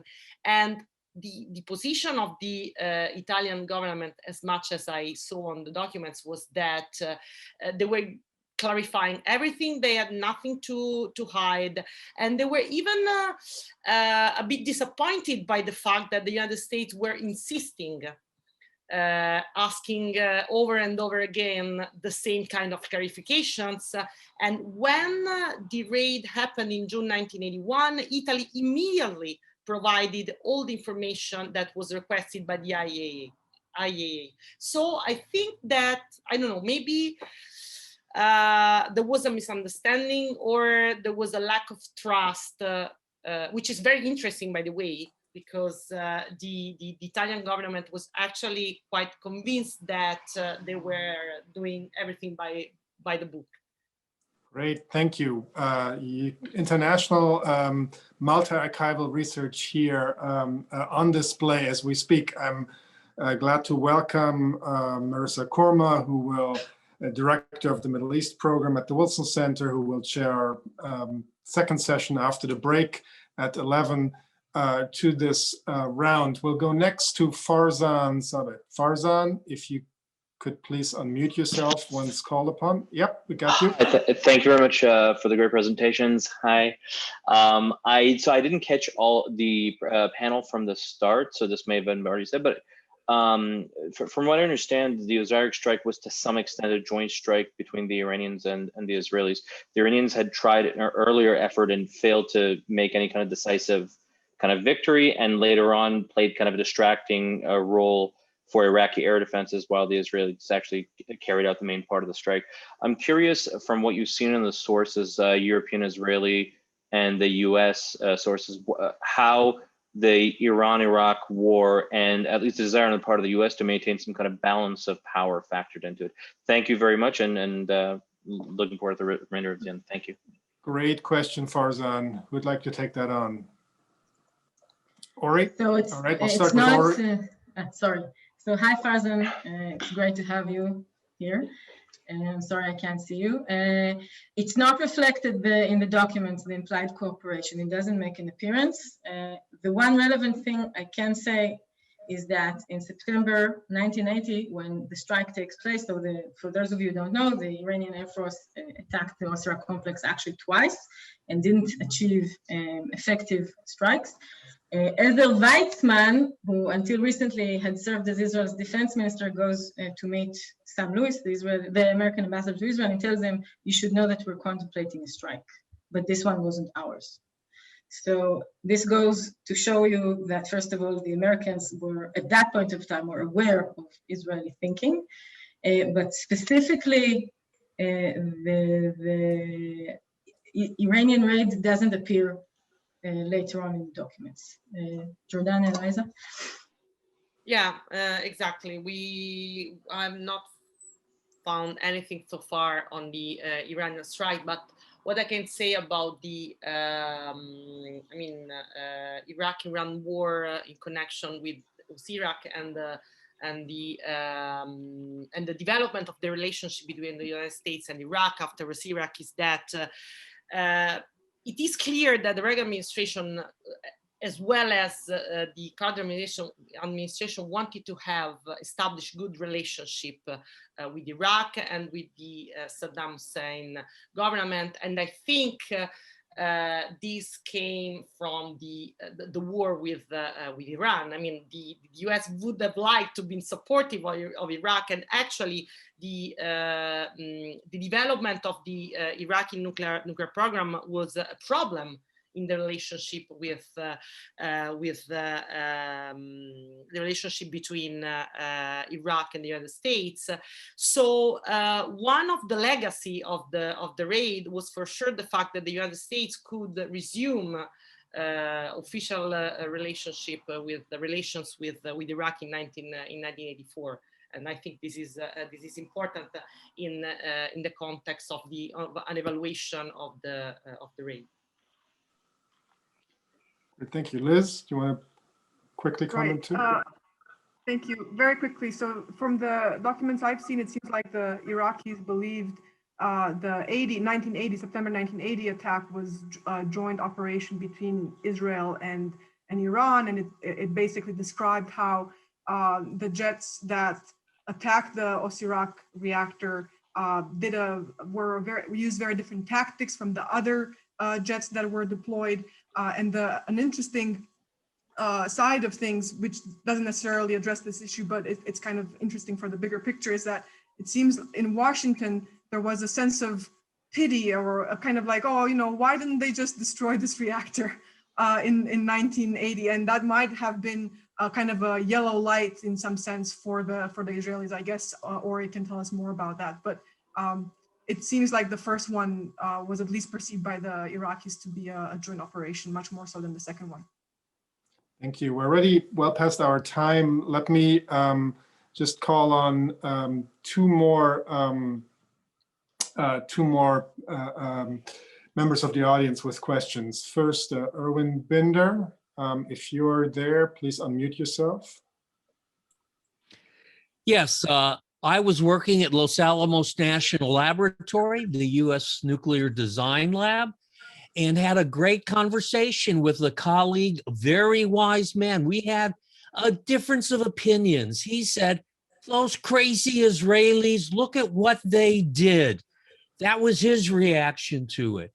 Mine was, if there's even a 10% chance that indeed there's a nuclear program there in Iraq, they did the right thing. Now, we didn't know. We didn't have the inside information.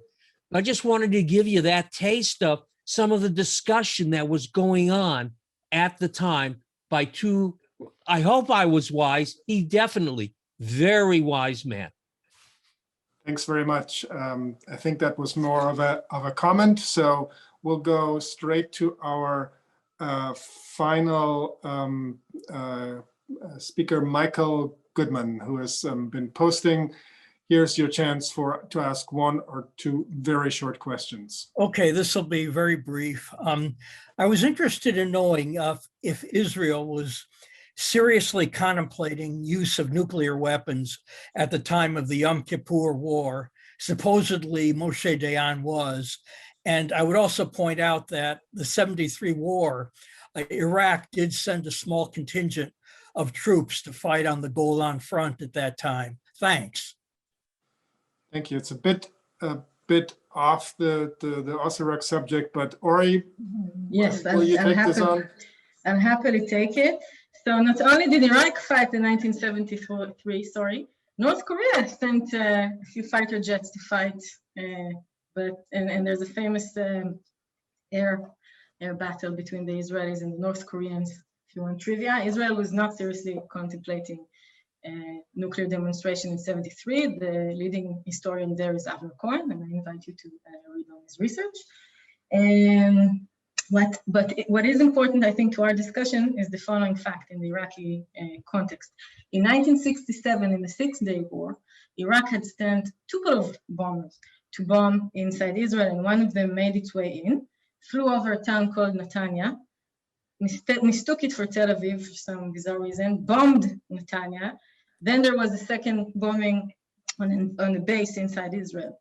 So when Begin talks and has his discussions with Sam Lewis in the summer of 1980, and Sam Lewis asks him, why are you so concerned with Iraq and not with Pakistan, for example? Begin tells him, well, you know, they don't even need long-range missiles. They can just put the thing on a Tupolev bomber. And when he says this, he's basically alluding to something that's not imaginary. It's something that has happened.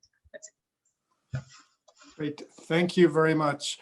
I'm afraid we're going to have to bring this discussion to a close. For those of you who have not been able to ask your questions, save them for the second panel. There'll be another opportunity to pose questions on the raid, on the history of the raid, but also on the larger context and implication and legacies for today, the session that will be shared by Marissa Korma at 11 o'clock. So we'll go to break now. Please stay online, but feel free to mute yourself and stop your video, and we'll see you all at 11. In the meantime, thanks to Liz, Ori, Jordana for a really wonderful, stimulating, thoughtful panel. For those of you who are interested in the documents, I was delighted to see many references to documents in the presentations. Many of the documents are now online at the Digital Archive at www.digitalarchive.org. Thanks to our panelists, and we'll see you in about 20 minutes.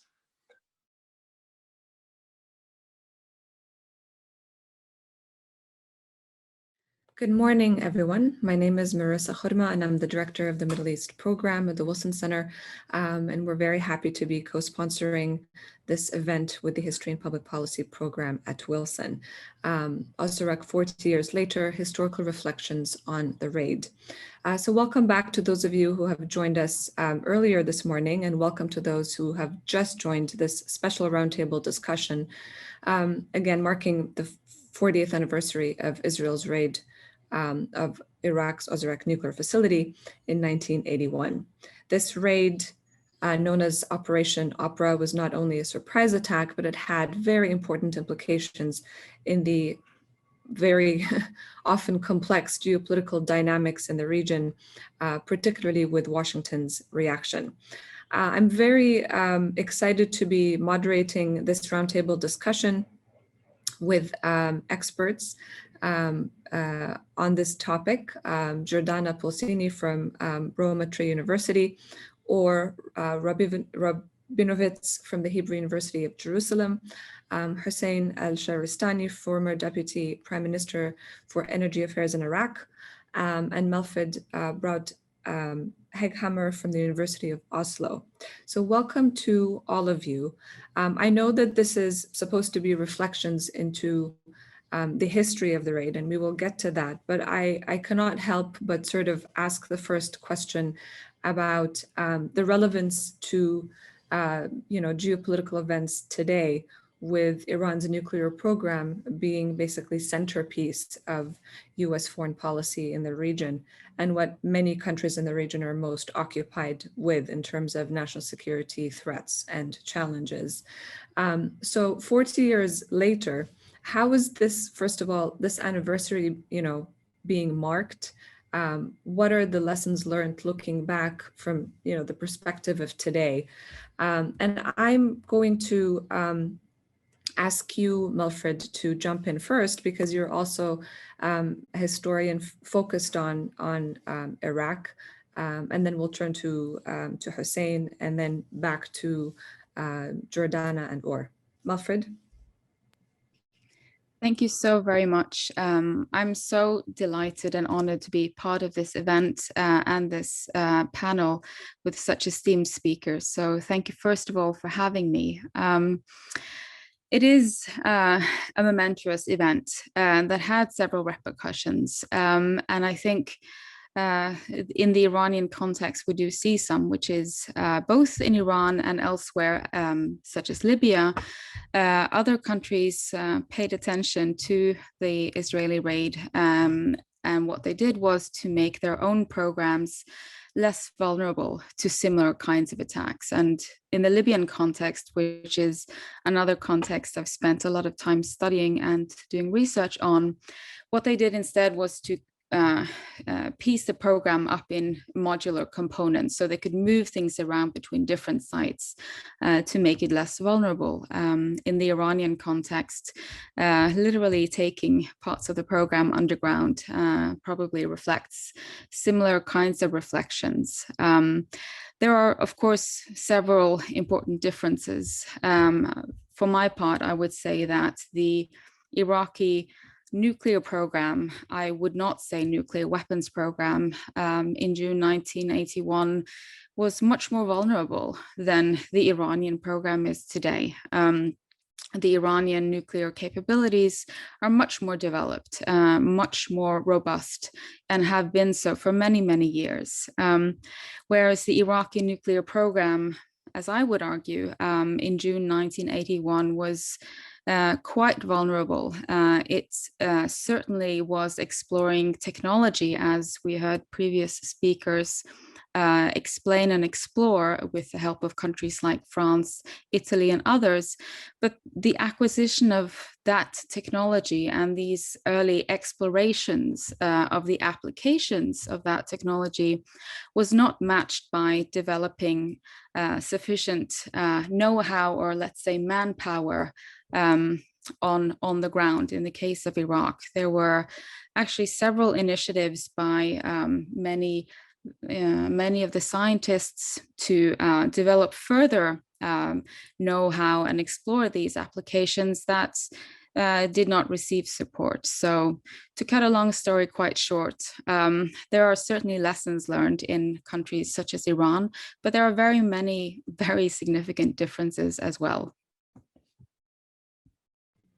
Thank you so much, Wilfred. Hussain, I'd like to come to you now, obviously to sort of also answer the same question, but to get the perspective from Iraq. You know, the reaction in Washington and Israel was obviously different. There was also a larger Arab context to this surprise attack. So if you can address those issues.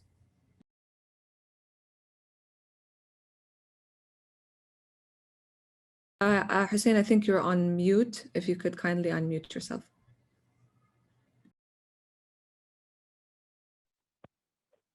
Okay, can you hear me now? Good.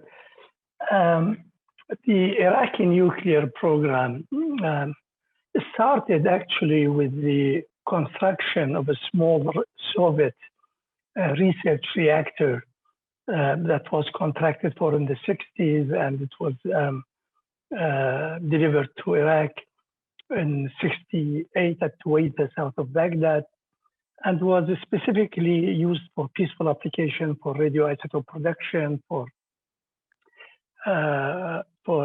producing medical kits for hospitals and other industrial applications. And that was only 2 megawatt reactor with rather low neutron flux. I'm sorry if I'm using some technical terms, but I'm sure your experts are all familiar with these terms. And that reactor was later upgraded to 5 megawatt by 1978.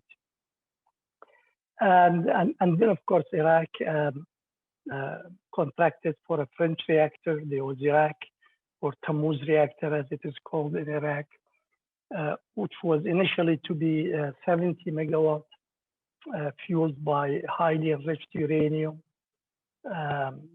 93%, which is the same enrichment that is used in weapon production. This arrangement was made by then Vice President Saddam Hussein and the French Prime Minister Jacques Chirac at the time, for supplying France with Iraqi oil in return for weapons and nuclear technology. And it was at that time that I personally got involved in the negotiations with the French. And we were looking for a high flux reactor to compensate for the low flux that the Russian reactors were delivering. And actually, during those discussions, there was no talk at all of using that reactor for any other purpose other than having a higher flux to produce radioisotopes for the various applications that were used for and for nuclear physics research. The French made sure that Iraq is party to the NPT and strictly observes the inspection regimes and so on, which Iraq did at the time. And also, they made it conditional that the highly enriched fuel would be delivered by them, loaded into the reactor, and the reactor would be started after it is completed. And just to make sure that the burnt fuel, which will be highly radioactive, cannot be withdrawn in Baghdad, cannot be handled, cannot be reprocessed, cannot be used for any other purposes. And the highly enriched uranium cannot be separated from the burnt fuel. This was the reality of the program. Now, I'm not saying that Saddam and his inner circle may have considered possible developments in the future to produce military weapons. As a matter of fact, Saddam, at one point, before my arrest, I was arrested in 1979.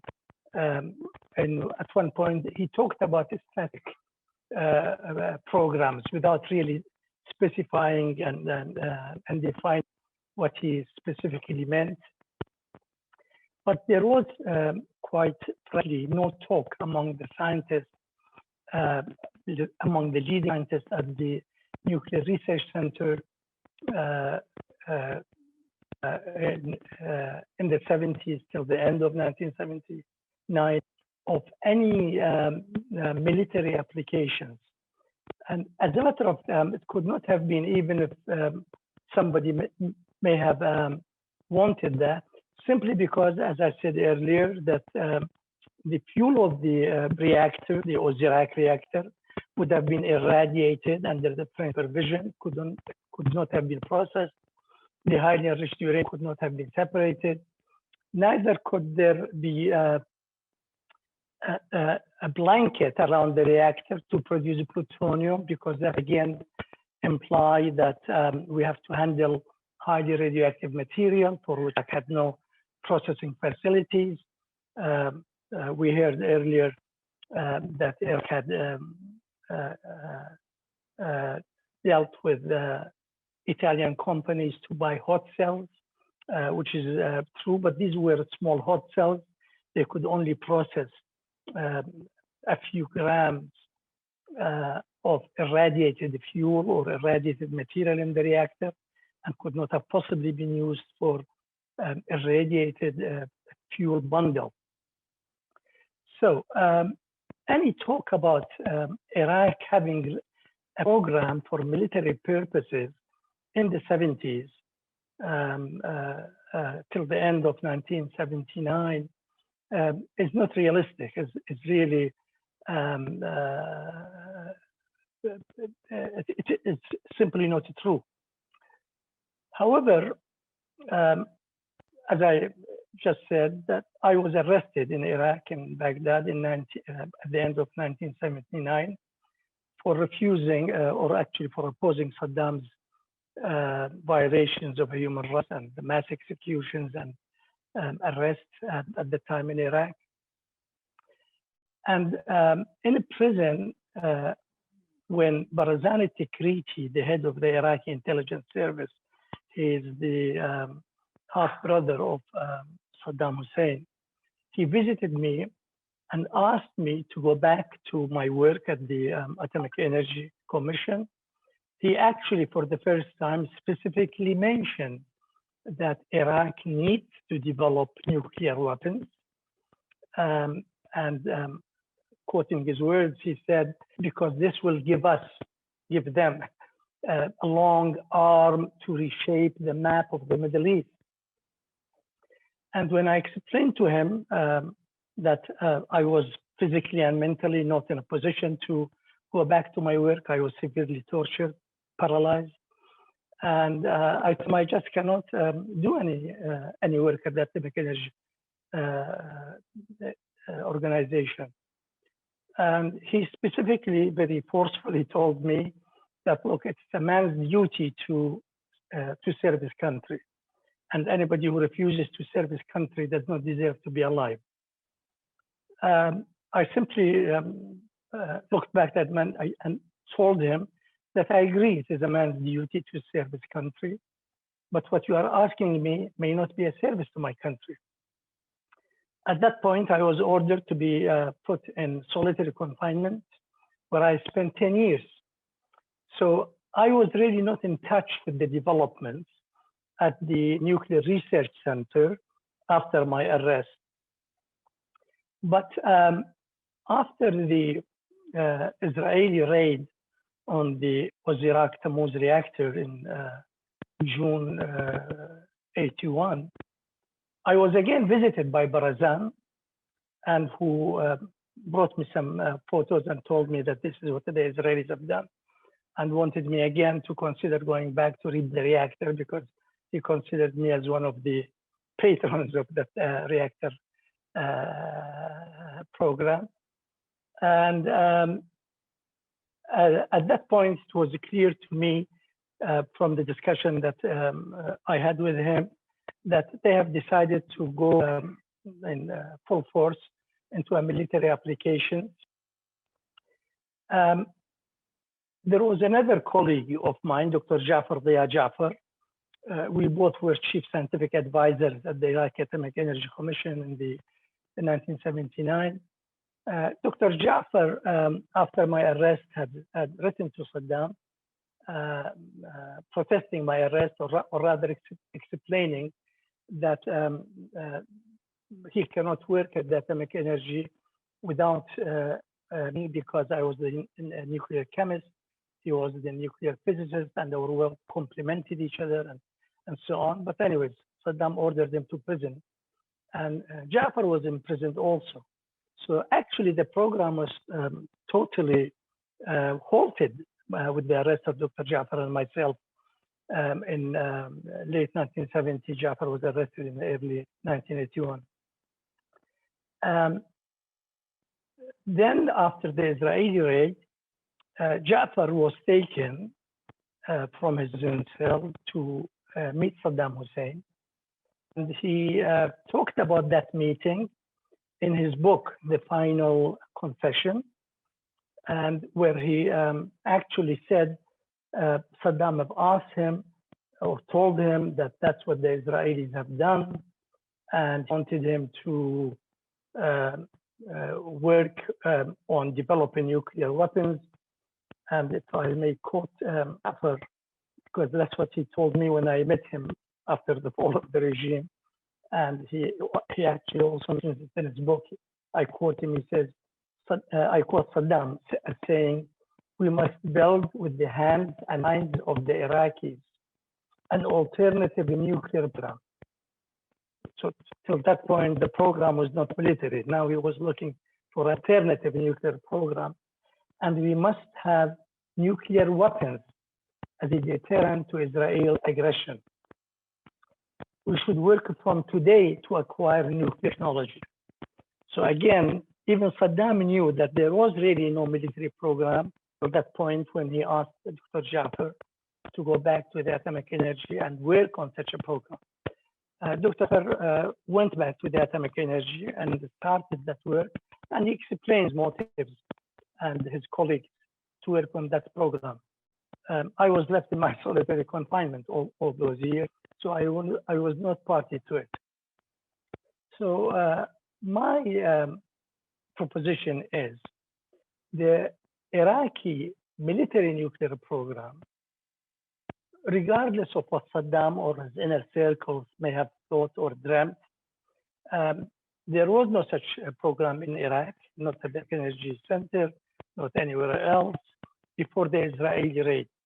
And even after that, a few months later, when Saddam called Dr. Jafar from the prison cell to win that program, and then they mobilized all the resources, and they got a number of Iraqi scientists mobilized in a kind of reaction to the Israel raid to start that nuclear program. Again, knowing what I know now, because at the time, of course, I didn't know, but talking to Dr. Jafar, to another scientist, the Iraqi military nuclear program was never really based on any nuclear reactor. Getting the fuel, the highly enriched fuel. By the way, I should also mention that the French have decided to change the highly enriched fuel, the 93% enriched uranium, to current fuel, which was only 18% and could not have been used anyways. Even Saddam could have got his hands on it for any such application. So the reactors could not have been used in such a programs. Neither the fuel was supplied in those reactors, nor the burnt fuel could have been possibly processed in the hot cells that Iraq bought from Italy, nor the blanked uranium blanket with plutonium. So what Dr. Jafar and his colleagues pivoted to was to develop initially electromagnetic separators, something similar to the Manhattan Project in the early days, and later try to develop some centrifuges, both of which were not really successful. They have not been able to enrich uranium in any noticeable amount. And the program, in my view, was doomed to fail. It was really a propaganda show by the regime and by a few scientists trying to show the regime their loyalty and try to get some benefits from the regime. So this is my take on the Saddam's nuclear program. Thank you so much, Hussain, for sharing your, the history of the program through your own personal experience as well. They're very much intertwined. Or I want to go to you because I think it's interesting to hear this, Hussain's narrative, and particularly Hussain, what you said about, the military nuclear program not really, being active or there before the raid. And was this in line with the Israeli assessment, or? So before I actually answer your brilliant question, I'm going to contextualize our debate. If you check out Israeli news websites, as of now, you'll see that the headline, or one of the headlines, is a clash between two politicians, the Prime Minister Benjamin Netanyahu, who may be leaving office soon, we'll know in a matter of hours, and his current Minister of Defense, Gantz, on this context. So the head of the Mossad is leaving, and there was a ceremony to note this event. Netanyahu said, we should risk friction with the US if we need to attack Iran, and Gantz said, this is a frivolous way of talking. So I think it's good for the context of our discussion to realize that we're still very much living these kinds of debates this minute. So as for the Israeli threat perception of the raid, sorry, from the impression I get from the documents, the assumption was that the Iraqis were still a few years away, and there was a debate within the Israeli political military top echelons on the exact time frame and potentialities. There isn't a document which states a date and says by January 1st, 1982, they'll have a bomb or something like that. There was an expectation that the program will mature, and there was some sort, there was a debate on the exact time this maturation process would take. But internally, and many of these former Israelis have also written about this and discussed this openly. Some in the Israeli top echelon thought that a strike could actually hasten a regional arms race, a global arms race, and that it would not address the threat. Others, for example, Ariel Sharon, who would later go on to become Prime Minister, said it's true. So although it's true that you cannot fend off a nuclear arms race in the region forever, such a strike would act as a deterrent. So if it would be executed successfully, it would deter other proliferators, and maybe you'll get less proliferation, and maybe it will take more time. And the overall assumption was that the program would not be stymied or curtailed forever, but that strategically speaking, it would enable the Israelis to kick the can down the road. So instead of having to deal with a more mature program in 3 to 5 years, they'll be able to deal with it a few years later. So that was the strategic perception, that the attack wouldn't necessarily completely derail the Iraqi program. Now, more to the point, substantially speaking, the concern were, and I think you kind of saw this, maybe you got the impression from the earlier presentations and also from Dr. Al-Shahristani's presentation as well, there were mixed concerns regarding the uranium route and the plutonium route, and different eventualities were attached to them. So with regard to the highly enriched uranium route, the fear was that Iraq would manage down the road to take the existing stockpile that the French had already handed over. So as Dr. Al-Shahristani said, this was a 93% uranium stock, a small stock. But the concern was that Iraq would be able down the road to work on taking the 12.5 kilos of AGU and miniaturize it and use it for a very small amount of devices. So specifically the number in the Israeli sources is 5 kilos. So the concern was what would happen if Iraq gained or reached a technical threshold where it could take this 12.5 kilos and parse it into smaller packages, theoretically needing only 5 kilos. But the realization was that in June 81, they weren't there. No one thought that they already had reached a technical, they could do this. That was the framework of the concern, the strategic perception. And there were other alluding threat perceptions. So there was one scenario which I think kept a lot of Israelis awake at night. What would happen if Iraq withdrew from the NPT, withdrew from its safeguards agreements, and then how would you know what exactly was going on with that amount of AGU in the reactor? Another cause for concern was the training that the scientists were given, and we touched on this in the earlier panel. So that Italian source we mentioned, the high-ranking official in the Italian Atomic Energy Commission, which spoke to Emilio Segre, told him, I know, and I'm quoting here Nakdimon's book, I should mention, I know what kind of training they're getting, and I know what we're teaching them, and this is worrisome, and you should be very concerned with this. So these were kind of the signals the Israelis were getting, but they weren't thinking, and I think it's important to stress that Iraq was already on the threshold of being able to use the material and use it in a device. Thank you very much, Or.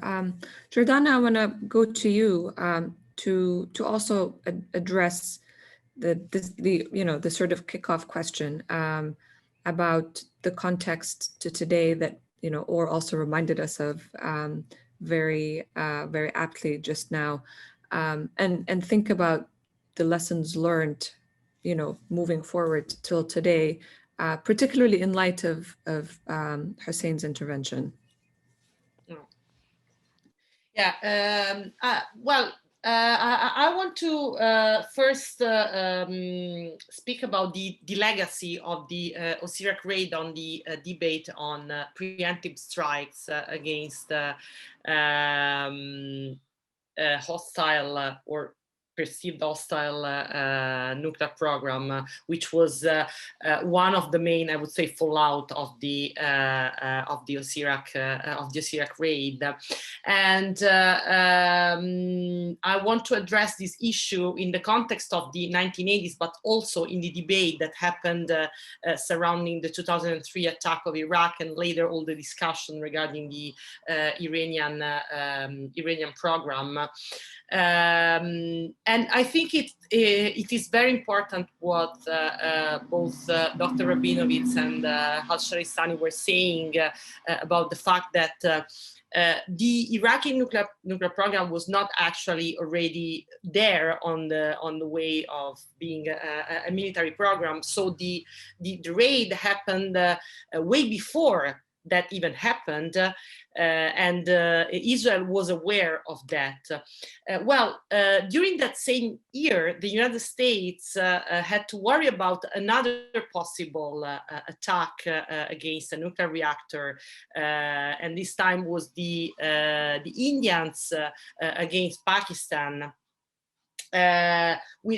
Against a program that was much more developed than the Iraqi program, I mean, to further support what we were saying before in the other during the other panel, the United States feared that the Osirak raid and the perception that the raid had been successful could pave the way to similar kind of adventures enacted by other countries. In this case, for example, between India and Pakistan. Okay, so and somehow this was a legacy that stayed in the United States foreign policy in the following years. On the other hand, I think that the position of the people who supported the attack against Iraq in 2003, and then also supported attacking Iran in 2005-2006. So those positions started to form in the early 1980s because there were people inside the Reagan administration who, as we said before, who actually had been in favor of the attack, and also people like, for example, Richard Pearl, who at the time was the Department of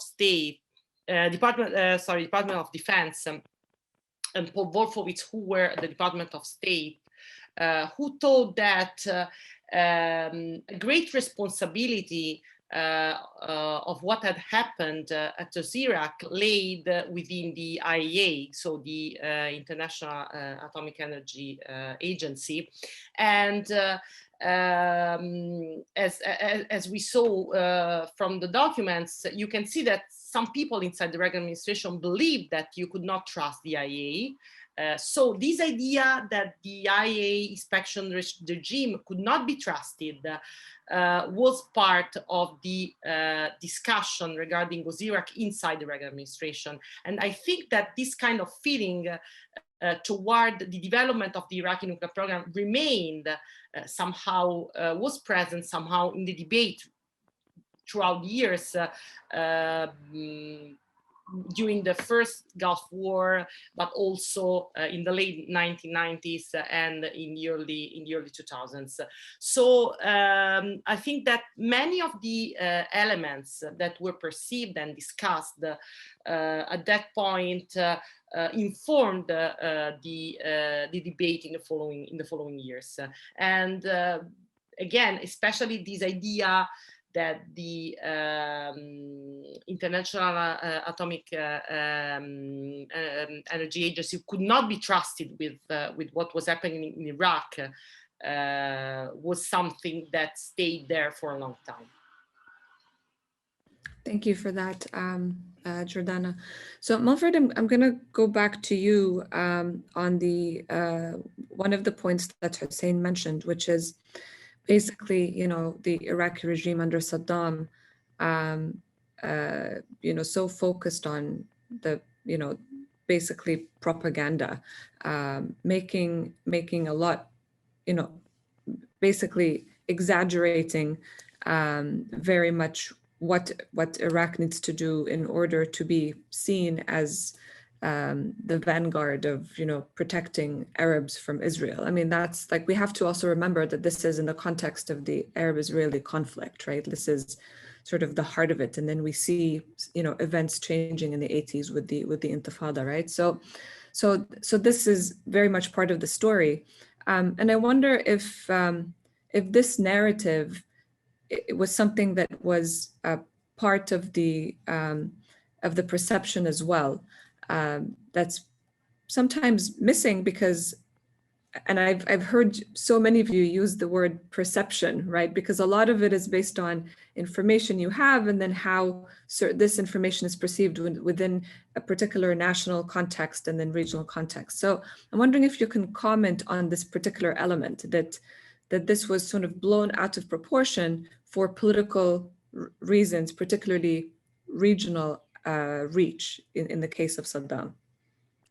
Thank you so much for a great question. And I just wanted to quickly pick up on this point that was just made about whether the IAEA could be trusted. And I think it's a very interesting discussion because trusted to do what? I think it's important to be reminded that the safeguard system back then was very different than it was after the 1991 Gulf War. And of course, the Iraqi experience is a major part of that. So I think while there is a big and important discussion to be had about the role of the IAEA and the emergence of the Iraqi nuclear weapons program after 1981, I do think it's important to remind ourselves what the safeguard system was designed to do back then. It was not designed to catch activities on undeclared sites, et cetera. It was not a system designed to catch any deviation. It was a system that would create real obstacles to have a nuclear weapons program in a declared facility. And if you look at some of the Iraqi assessments by the aforementioned Dr. Jaffer and others of the various scenarios that Dr. Shahristani outlined and others have discussed as well, you see that the IAEA safeguard inspections would have caused real problems and delays, which I think is important to say here. Going back to your question, certainly the role of Israel and Israel's nuclear capabilities is highly significant. It was an embarrassment to be attacked as a NPT member state by a non-NPT member state, have a declared facility attacked, and this created a political humiliation, of course. And while the reaction of Saddam Hussein was in many ways muted, actually, more muted than one might expect. And if you look at US documents from 81, I think they note this, still there was a sense of having to respond. And it did bring Saddam Hussein's attention back to the nuclear weapons issue, while he had, it seems from what we know, on and off been thinking about this. It was not a central concern for Saddam Hussein before June 1981.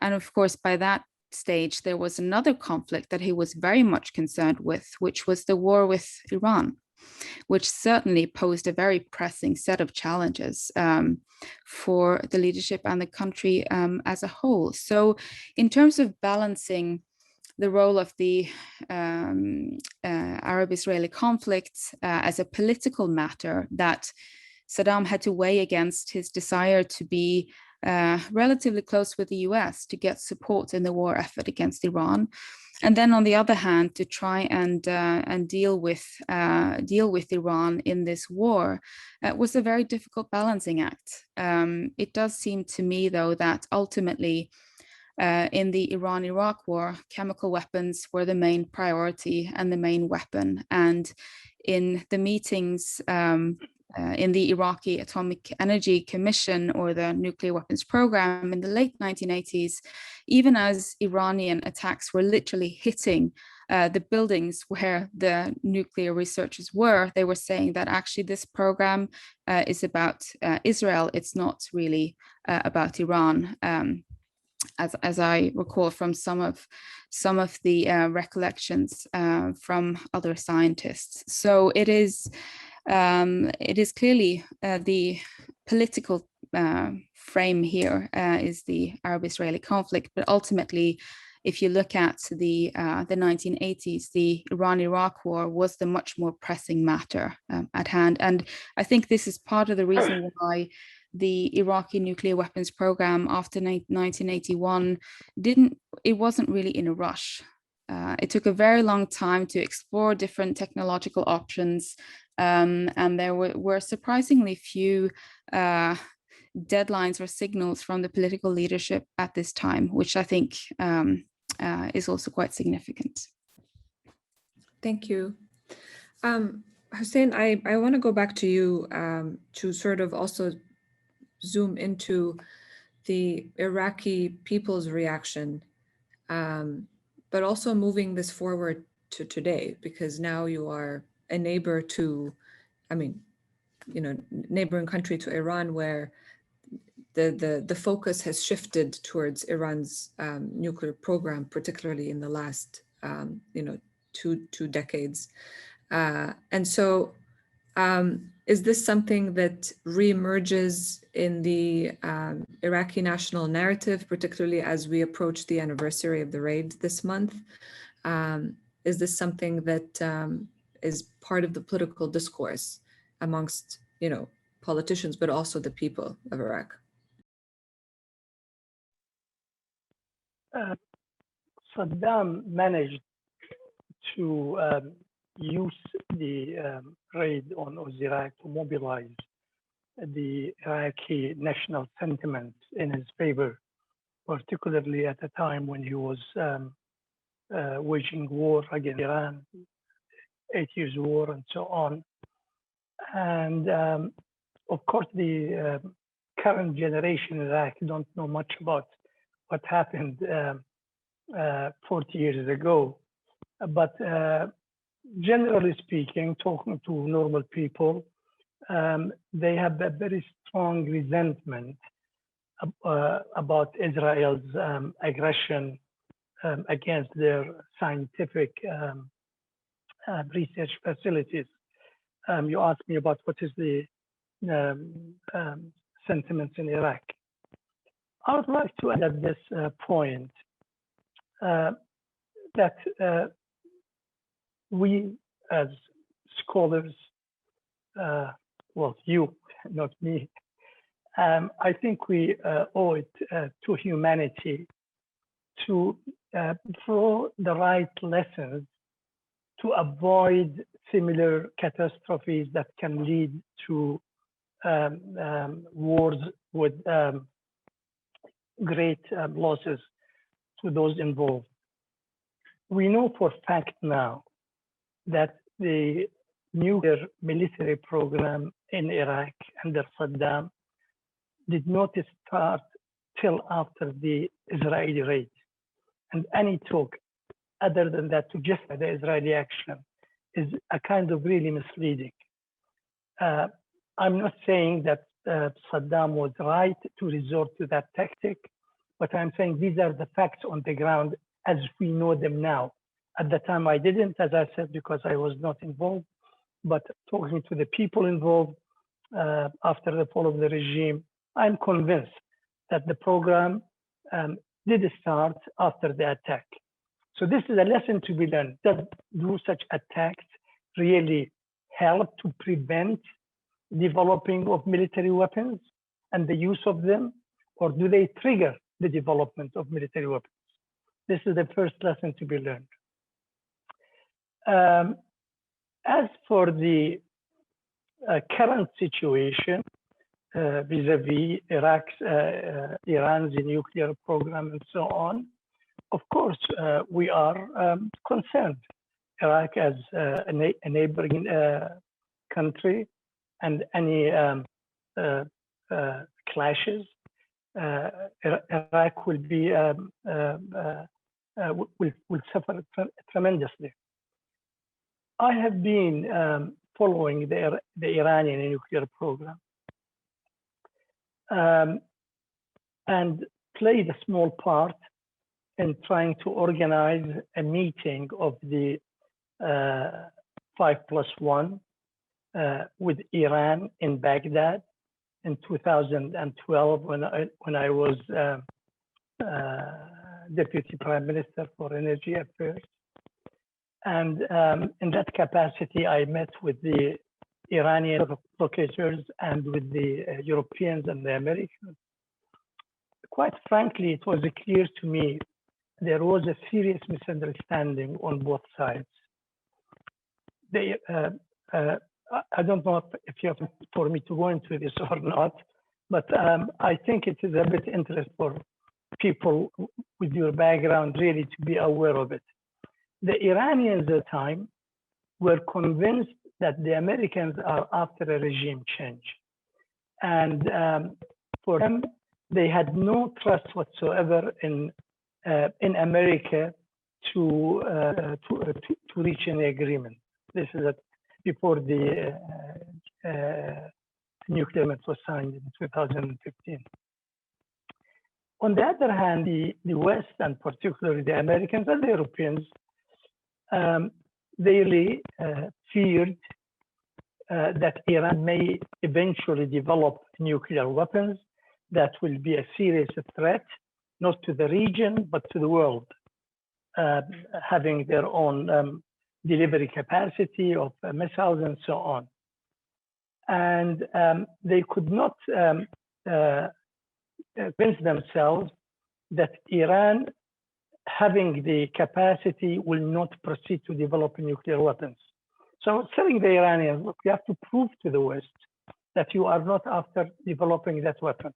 Otherwise, this misunderstanding will continue. Anyways, after the detailed negotiations that took over a year, eventually they managed to get to some kind of agreement that was acceptable to both sides. And what is more important about that agreement, that it made sure that Iran will not be able to pursue nuclear bomb development under that agreement, whether with the inspection regime, the extra inspection regimes, and also with all the other articles of that particular agreement. It's most unfortunate that Trump had to withdraw, and I hope the current administration can manage somehow to revive some kind of agreement and really to make the Middle East a safer place. Thank you. Thank you very much. We're going to get to questions in about 10 minutes. I just wanted to remind people, if you have a question, please raise your hand and I will call on you to ask your question.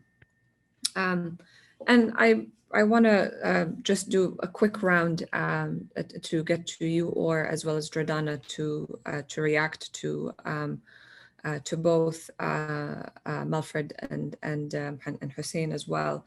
And Or, you already sort of brought it to the context of today, with basically the different strategic visions of Gantz and Bibi Netanyahu. And a lot of it, of course, is very much related to the domestic political scene in Israel. But again, I want to I'm harping on the lessons learned because Hussain just mentioned that. And so what are these lessons learned within the Israeli, political context, but also within the establishment that ultimately makes these threat assessments and then advises politicians accordingly? Thank you, Marissa. So I think it's a good opportunity to also touch on the 2007 raid on the Syrian reactor, which we somehow have managed to completely ignore up until now, to our detriment. So in the days and the weeks and the months following the raid, I think that the perception in the strategic community in Israel, within that community, one camp won, and the camp that won was the camp that supported the raid, because the vision of a united Arab front against Israel, and by the way, one of the concerns was that the strike and the reaction would cause Iraq and Iran to come together, and the Muslim world would come together, so they would stop fighting and all attention would be focused on Israel. This didn't happen. The Arab world didn't react so much. The peace pact with Egypt survived without a hitch. The Iran-Iraq war continued, as we've heard, and was the focus of Saddam Hussein's attention.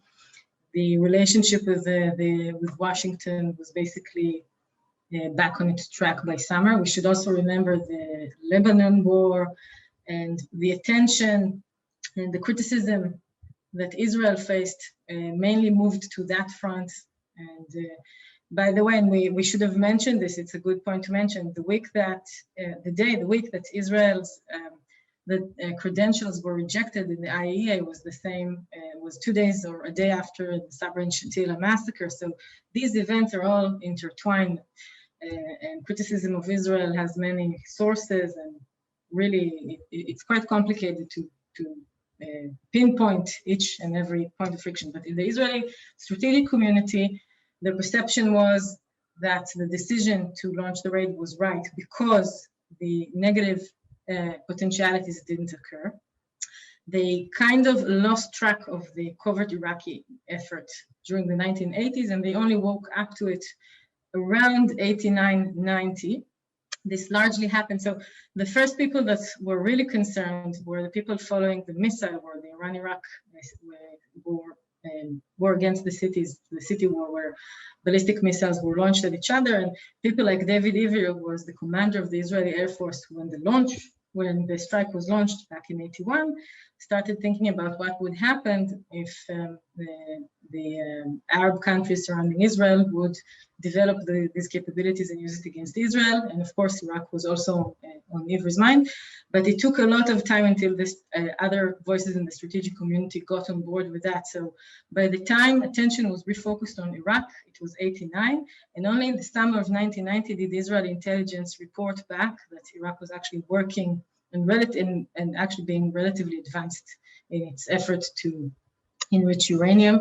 And the flags were only raised at that point only months before the January 91 Gulf War, so really quite late on.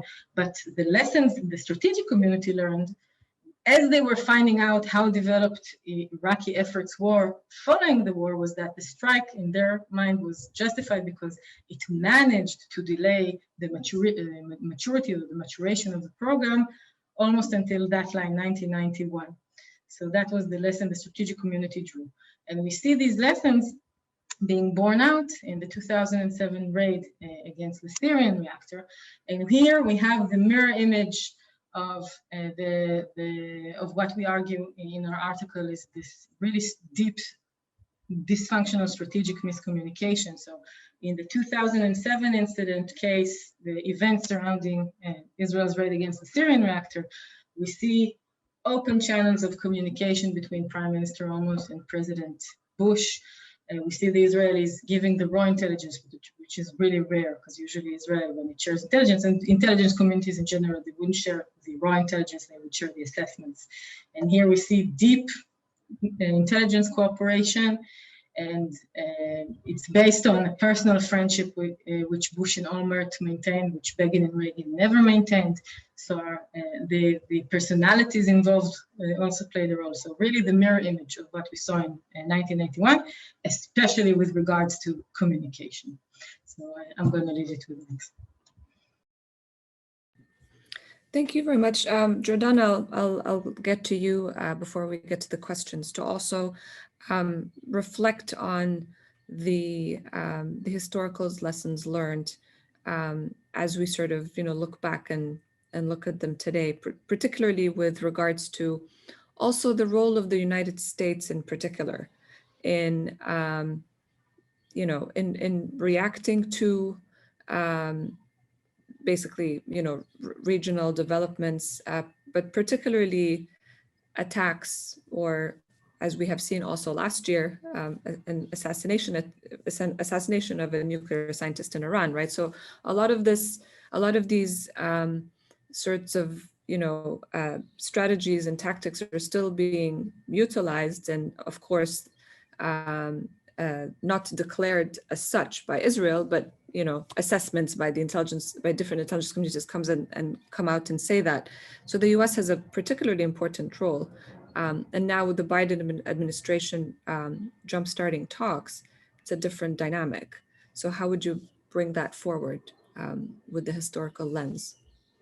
Okay, thank you for your questions. Before answering it, I wanted to make a comment on Marfrid's comments on the IAEA. I completely agree. And I think that narrative that misinterpreted the role of the IAEA actually started with Osirak. So the role that was misinterpreted, the role of the IAEA that was misinterpreted, and this narrative somehow stayed and remained until the late 90s and early 2000s. Regarding the lessons learned from an historical point of view, I think that it's very important to notice that today, most of the time that Osirak is mentioned in the United States, but not only in the United States, it's cited as to demonstrate that it was a successful operation, that it actually managed to prevent the development of a program that could have become dangerous by the early mid-80s, and that it delayed the development of the Iraqi military program, and so on and so forth. And what you get from historical sources and from the documents, it's that this was not the case, and this was not the reading of the Reagan administration of the Osirak raid. Okay, so the impression at the time, the reaction was mixed, to say the least. So actually, at the beginning, the Reagan administration was surprised and shocked, and knew that many problems could derive from the bombing of Osirak for many different on many different issues. So not only on the credibility of the international non-proliferation regime, but also for the peace talk, for example, between Israel and Egypt. The United States were actually worried about the Iraqi program, but not as much as to actually support something like the Osirak raid. So it is very important to look at the sources that were produced at the time, and put the debate on preemptive strikes in the right context, and not use the Osirak raid as an example of a successful preemptive attack, because it was not, and it was not considered as such at the time, and its legacy, it's in many ways still controversial. Okay, and even other kind of operations, like, for example, the murder of scientists involved in hostile nuclear programs by Israel. The same happened with the with Iraqi scientists before the Osirak raid, and the result was not positive. It created an atmosphere of mistrust, of miscommunication. So I think that it's really, really important to reconsider what actually happened, and not give into further narratives that developed later on, especially after the 2003 attack, and in the 2000s and later on. Thank you. Thank you very much. So we're going to turn to questions from our participants. And I have a few here who have raised their hands. I'll start with Hussain Al-Shahristani. Please go ahead and ask your question. Great, thank you so much. It's really great to listen to the panel, and it's very informative, and it's great to see familiar faces. I really enjoyed it so far. My question is to Dr. Hussain Al-Shahristani, and I wonder what he thinks of some of the sabotage operations that took place ahead of Osirak. So specifically, the targeting of scientists, and one name specifically comes to my mind, Yahya al-Mashad, but also other Iraqi scientists like Abdurrahman Rasool and others. And I wonder to what extent he sees the influence of these assassinations have been on the program. I think that was in 1980. Dr. Hussain, go ahead. You're on mute. I was under arrest when these assassinations took place. And interestingly, one day Barazan, the head of intelligence, came me and said, Hussain, you should be grateful that we have detained you, because you were among the people on the top of the Israeli list for assassination at the time. I don't know if he was making it up or just, or was it true? If it was true, it shows how misinformed the Israelis were at the time about the program.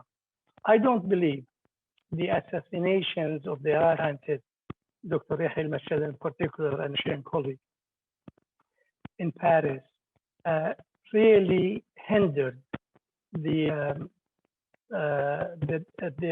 development of military programs. To the contrary, a lot of their colleagues really felt more committed to follow up and kind of make up for it. The same thing is true about what's happening in Iran. I don't believe these assassinations of scientists in Iran by whoever it is, most likely by the Israeli intelligence, are going really to deter other scientists in Iran from pursuing their career. If anything, it will make them more committed. It's about time we learn our lessons. These are not tactics that to resolve serious problems. Unless we look at the root causes and willing really to consider feasible, peaceful solutions, these tactics of assassinations and attacks and raids are not going to lead anywhere. If anything, it's going to make countries more committed in pursuing such programs. Thank you, Dr. Hussain. And your assessment on this particular point has been shared by a lot of Iran watchers and experts in the US about particularly the Fakhrizadeh assassination earlier last year, or later in the year. Question from Michael Goodman. Please go ahead, sir. Yes, hello. Just two brief questions. First of all, was there much of a nuclear program in Iraq prior to the coup that put Hussein into power? In other words, did the predecessors to Saddam Hussein, who were also in the Ba'ath Party, were they involved in the program, the nuclear weapons program for Iraq? My second question is, Syria and Iraq were bitter enemies, even though they had similar types of government. Would there have been any danger if both those two countries had developed nuclear weapons that they might have ended up being used on each other? Thank you. Malfred, do you want to go ahead and answer this, and then I'll turn to Dr. Hussain and anyone else who also wants to add anything. Go ahead, please. Thank you. in the early days, this is now 50s and so on, there was not a lot of interest in Iraq in nuclear science and technology, and the Baghdad Pact was sort of offering Iraq and other countries to explore this technology, and there was, as I said, very limited interest. There was maybe interest in carbon dating for museums, there was health physics applications, but that was really about it. There was sort of a noticeable shift around 1973, but that also had to do with windfall profits and new economic opportunities, so to speak, that opened up in a number of areas, exploration of technology. So I would say that early to late 70s was really a turning point, and that Saddam Hussein, even before sort of formally assuming power, was interested in nuclear technology, and that was noticeable. Thank you. Dr. Hussain, would you like to yeah, address that as I well? confirm what Malfred have just said, that prior to Saddam, there was really very little work in the nuclear field, other than some isotope production for medical purposes and so on. Under the Ba'athist, particularly after 1974, when the oil prices increased significantly and Iraq had the resources, it was really Saddam, although he was a vice president to Bakr at the time, but he was the one who really got Iraq pursuing that kind of technology, initially peacefully till end of 1978 and 1980, but he could not really get many Iraqi scientists committing themselves wholeheartedly such a program, because there was no such serious program. It was really after the raid in June 1981 that many scientists in Baghdad got worked up and worked on the program under leadership of Dr. Jafar, as we know now. As a possibility of Iraq and Syria at that time collaborating to develop some nuclear capability to be used against each other, the possibility was zero. At that time, Syria was siding with Iran in its war against Iraq. And although they were both past, they were arch enemies to each other. So there was no possibility of any collaboration in that sense. Thank you. Or did you want to also address particularly the second question that Michael asked? I have no knowledge of Syria and Iraq planning to attack each other concretely, but I'll address the question I saw in the chat. Did Israel view this as a nuclear program or as a weapons nuclear program? Israel saw it as a weapons program, the nuclear weapons program that had not yet matured. They didn't view Iraq's program as a normal civilian nuclear program. And as stated in the question, when the Israeli government and the top echelons debated the timing of the attack and the merit of an attack, a main argument was the argument, and I think we mentioned this in the first panel, the question of when the reactor would turn hot and the chances of radioactive pollution would increase, and that played a major role in the decision and timing. Thank you. Yeah. Sorry, I was on mute. I want you to address this as well, but I just want to read the entire question, and thanks, Or, for actually pointing me to this, because I'm managing like 3 different question windows. The questions from Stephen Lobel: given the consensus among the panel that Iraq had a nuclear program and not a nuclear weapons program, why did Israel's decision makers decide to launch a military attack? Also, the reactor was about to become hot or operational. What about the taboo against attacking a nuclear reactor and the fear of nuclear fallout over Baghdad? Jordana, go ahead. Thank you, Ari, for addressing that question in the chat. I think it's very interesting. I think that, as Ari said, the perception was that it was a nuclear program with clear military implications for that would develop in the following years. What is interesting is if we look at what happened in 1981 with Pakistan, no, in late 1970s, early 1980s. The Pakistani program was way more developed than the Iraqi program. So one could ask why. I mean, Israel decided to attack Iraq, and at the end of the day got away with it, while the Indians did not go on with attacking Pakistan and get away with it. And there are several several different answers to these questions. One was that actually the reactor was not operational, the Osirak reactor, so there were not risks of fallout over Baghdad, over civilian population, while this was not the case with the Kahuta reactor in Pakistan, which might have been the target of the Indian possible bombing.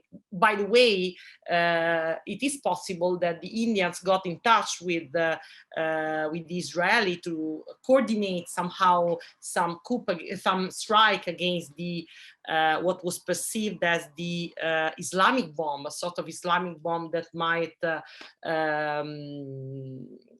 being developed in some of the countries in the Middle East. And another thing that made a great difference was the reaction of the United States. I mean, it's quite sure that also from the document that the United States would have never approved or accept a strike against Pakistan, especially after the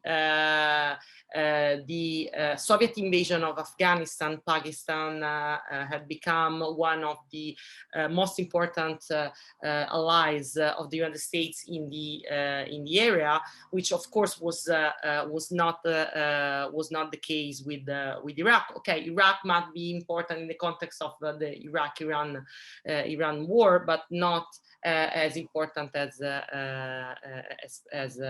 Pakistan. So while in the case of Iraq, I think the United States took a sort of confused stance toward the mixed signals that were coming from Israel regarding the possibility of attacking or not attacking. We discussed this, the fact that maybe the Israeli government misinterpreted the signals and the US attitude toward the possible attack. I think that the United States made clear that they would have not tolerated any kind of similar action against Pakistan. Thank you so much, Jordana. There's Matthew Frakes who has his hand up for a question. Please go ahead, sir.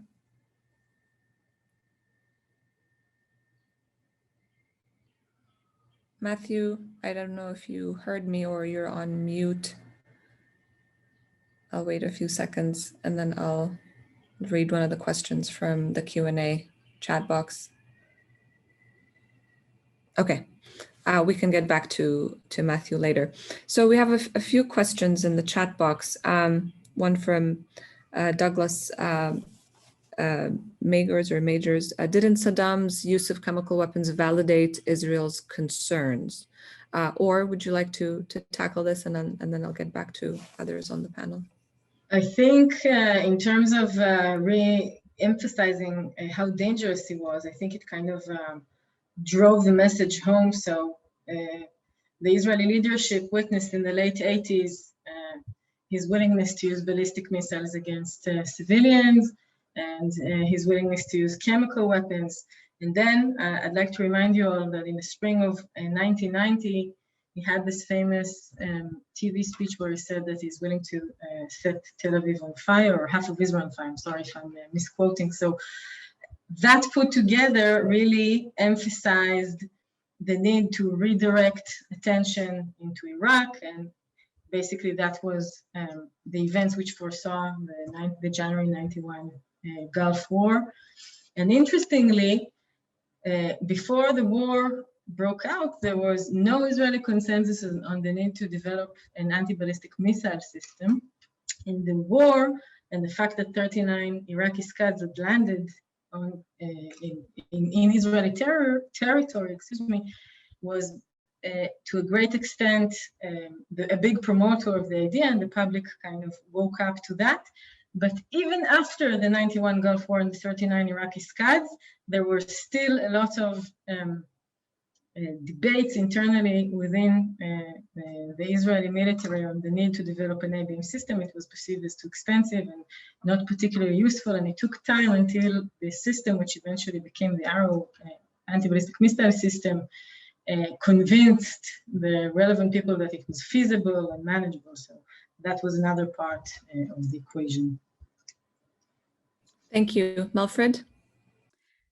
Thank you. So I think on this matter, more Iraqi sources, documents having become available since 2003 is essential in helping us get find answers to these questions. And it is clear that Saddam used chemical weapons against his own civilians, not only during the 1980s, but also after the 1991 Gulf War. And that clearly this was a weapon that he and others in the Iraqi leadership were happy to use to ensure their own survival against domestic threats. And I think separating here between the Iran-Iraq context and the Iraqi domestic context is essential, and not to apply necessarily this logic in relation to other countries such as Israel, where, of course, the Iraqi leadership, they worried about an Israeli nuclear strike, and we did worried in great detail. So I think bearing this in mind is important. And I would also highlight that the Iraqi use of chemical weapons during the 1980s met with very little criticism abroad. And this was, of course, a point that the Iranian leadership brought up repeatedly. There were some UN investigations during the 1980s, but with very, at best, let's say, perhaps implicit US support. So I think the chemical weapons used by Iraq was actually an area where Iraq perhaps got away with it, and that the muted reaction by the outside world had very dangerous consequences. But I'm not sure that, I mean, looking at what Saddam's conversations with other leaders at the time of the 91 Gulf War, what they were saying back then, at least, was not to use chemical weapons against US forces, as many Americans worried about at that time, and that this would be completely senseless. So they certainly drew distinctions between domestic enemies, advanced Western forces, and the Iranian soldiers. Thank you very much. So I have Matthew, who was able to write his questions. I'm going to read it out. Why did the Reagan administration not view the Iraqi nuclear program with the same stakes, the same sense of threat as Israel? In other words, why did the Americans oppose the raid when their policy would change so significantly after the end of the Cold War? Jordana, do you want to tackle this? Yeah. Thank you. Both the Carter and the Reagan administration were worried about the Iraqi nuclear program, but not to the point to think that Iraq was actually achieving a military capability soon. So they were worried for the developments that could happen in the future. Okay, so what they tried to do, both the Carter and Reagan administration, was somehow to contain the danger that were implicit in the development of Iraqi nuclear program, civilian civilian nuclear program. So they wanted to avoid to find themselves in the situation of having to tackle and having to address the problem of an Iraqi nuclear program. The perception was different because I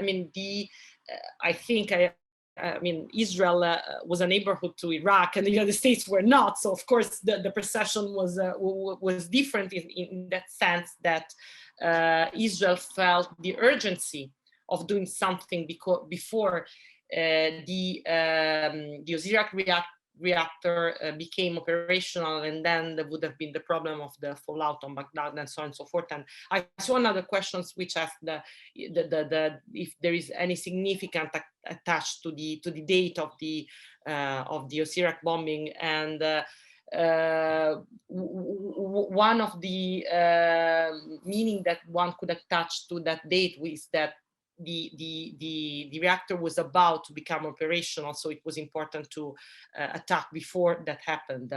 Why the US position changed? Well, I think because the situation changed after the end of the Cold War. Also, I think that I think that the discovery of the state of the Iraqi nuclear program at the end of the 90s changed a lot the perception of the United States. So there is a big difference between the perception in the late 80s and especially after the Gulf War, and the perception back then in the late 70s, early 80s. And also, I think that a lot of the people that were developing their position toward the Iraqi nuclear program inside the Reagan administration, people who then were behind the 2003 attack, represented a minority inside the Reagan administration, but then they became much more vocal during the 90s, thanks to what happened with the Gulf War, and had the opportunity to somehow shape the US policy after George W. Bush became president. So the situation was much different after the end of the Cold War. Thank you very much. So we have about 10 minutes left and a few of other questions. And Giordano, you already addressed the timing question. I'll read out the ones that we have in the Q&A chat. From O.D. Mayer, let's address the present, considering the nefarious activities in the region. Will Israel continue undermining the Iran program? I personally hope they do. Diplomacy will never solve it. What does the panel think? Or do you want to start, and then I'll go around also get Sure. So I'm going to touch on the previous question and then jump into this one. I recommend to everyone interested a really recent article by our dear colleague Bill Burr, titled "The Carter Administration's Damnable Dilemma," published in the Journal of Cold War Studies, and it also deals with Pakistan, and many of the points that we've raised here are relevant to the Pakistani and the Iraqi program, as the esteemed participants in the panel have mentioned.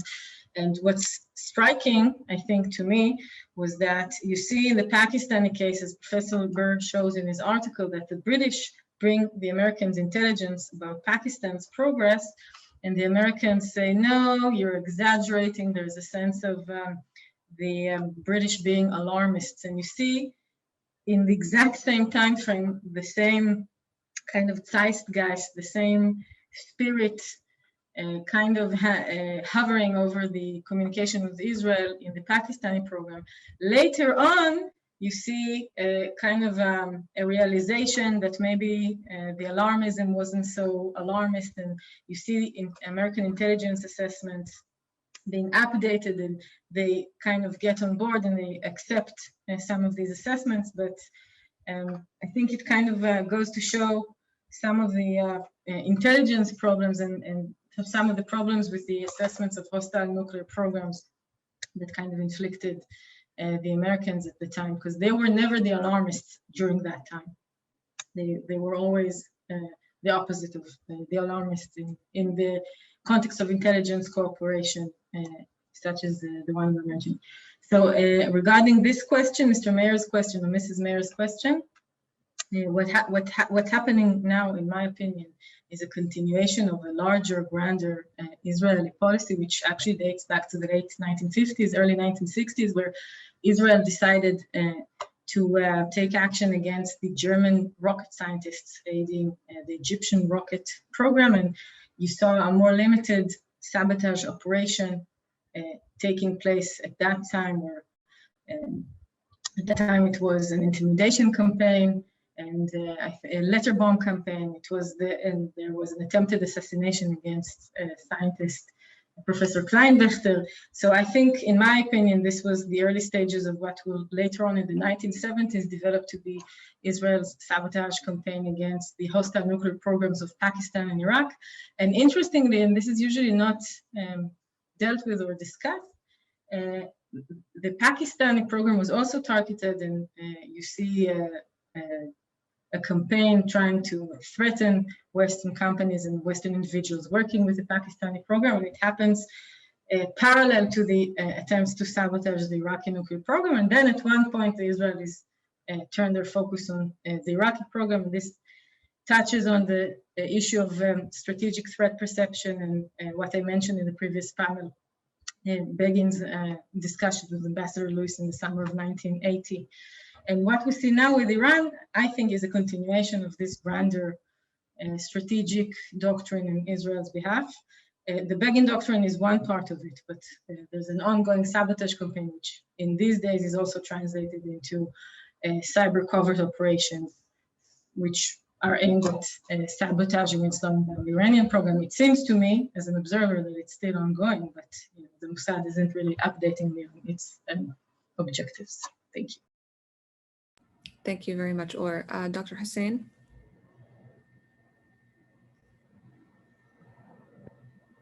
If diplomacy is not going to lead anywhere, as the question poses, then I'm more convinced that military threats and assassinations are not going to lead anywhere.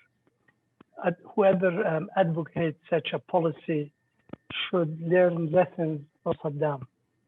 And when he pursued such threats, where did he end up with? Humans should find ways of solving their problems, and not by exchanging threats and of annihilations of each other.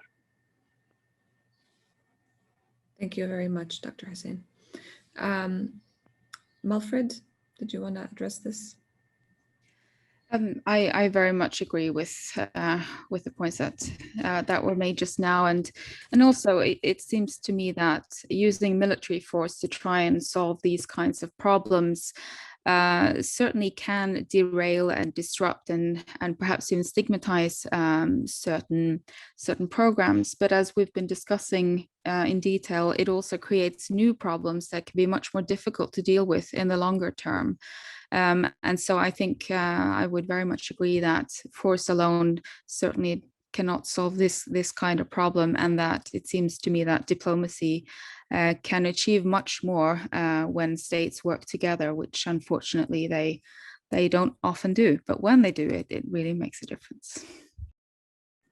Thank you very much. I'm going to read out the last question, and we have about 4 minutes left, and then it'll be time to wrap up.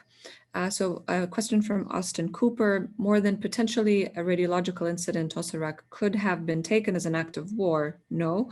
How did Israel and allies, especially the US, manage this kind of fallout? Do we know how seriously Iraq or other actors considered reprisals? Jordan, I'll go to you first, and then we'll. Thank you, Austin, for your question. Very interesting one. So as far as I know, I mean, there was not really any kind of discussion or intention to get back to Israel. Also, Iraq was in a very difficult position at that point because it was involved in a war with Iran. So I don't think that it was even considered getting back at Israel at that point. Regarding the United States, so there was actually some kind of discussion inside the administration related with the legitimacy of Israel attack of the Osirak reactor, and some in the administration, like for example Eugene Rostow, and maybe I mean even Ronald Reagan believed that I mean, in a sense, Israel and Iraq were still at war with each other because they have never signed an agreement.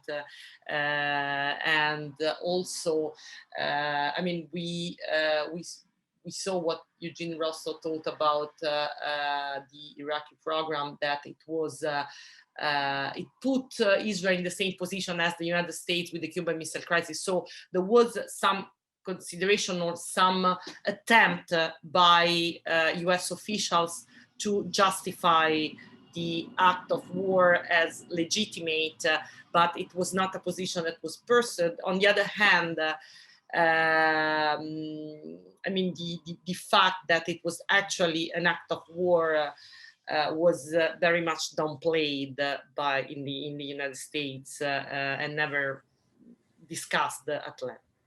Thank you very much, Jordana. So we have about a minute left. I just want to, I guess, ask you, each one of you, to just wrap up with one final thought under 20 seconds. But I always like to have the last word from the panelists. You know, sort of, you know, I guess answering the question of, you know, what is the major takeaway from each one of you after this half-day conference on the 40th anniversary. Dr. Hussain, I'll start with you.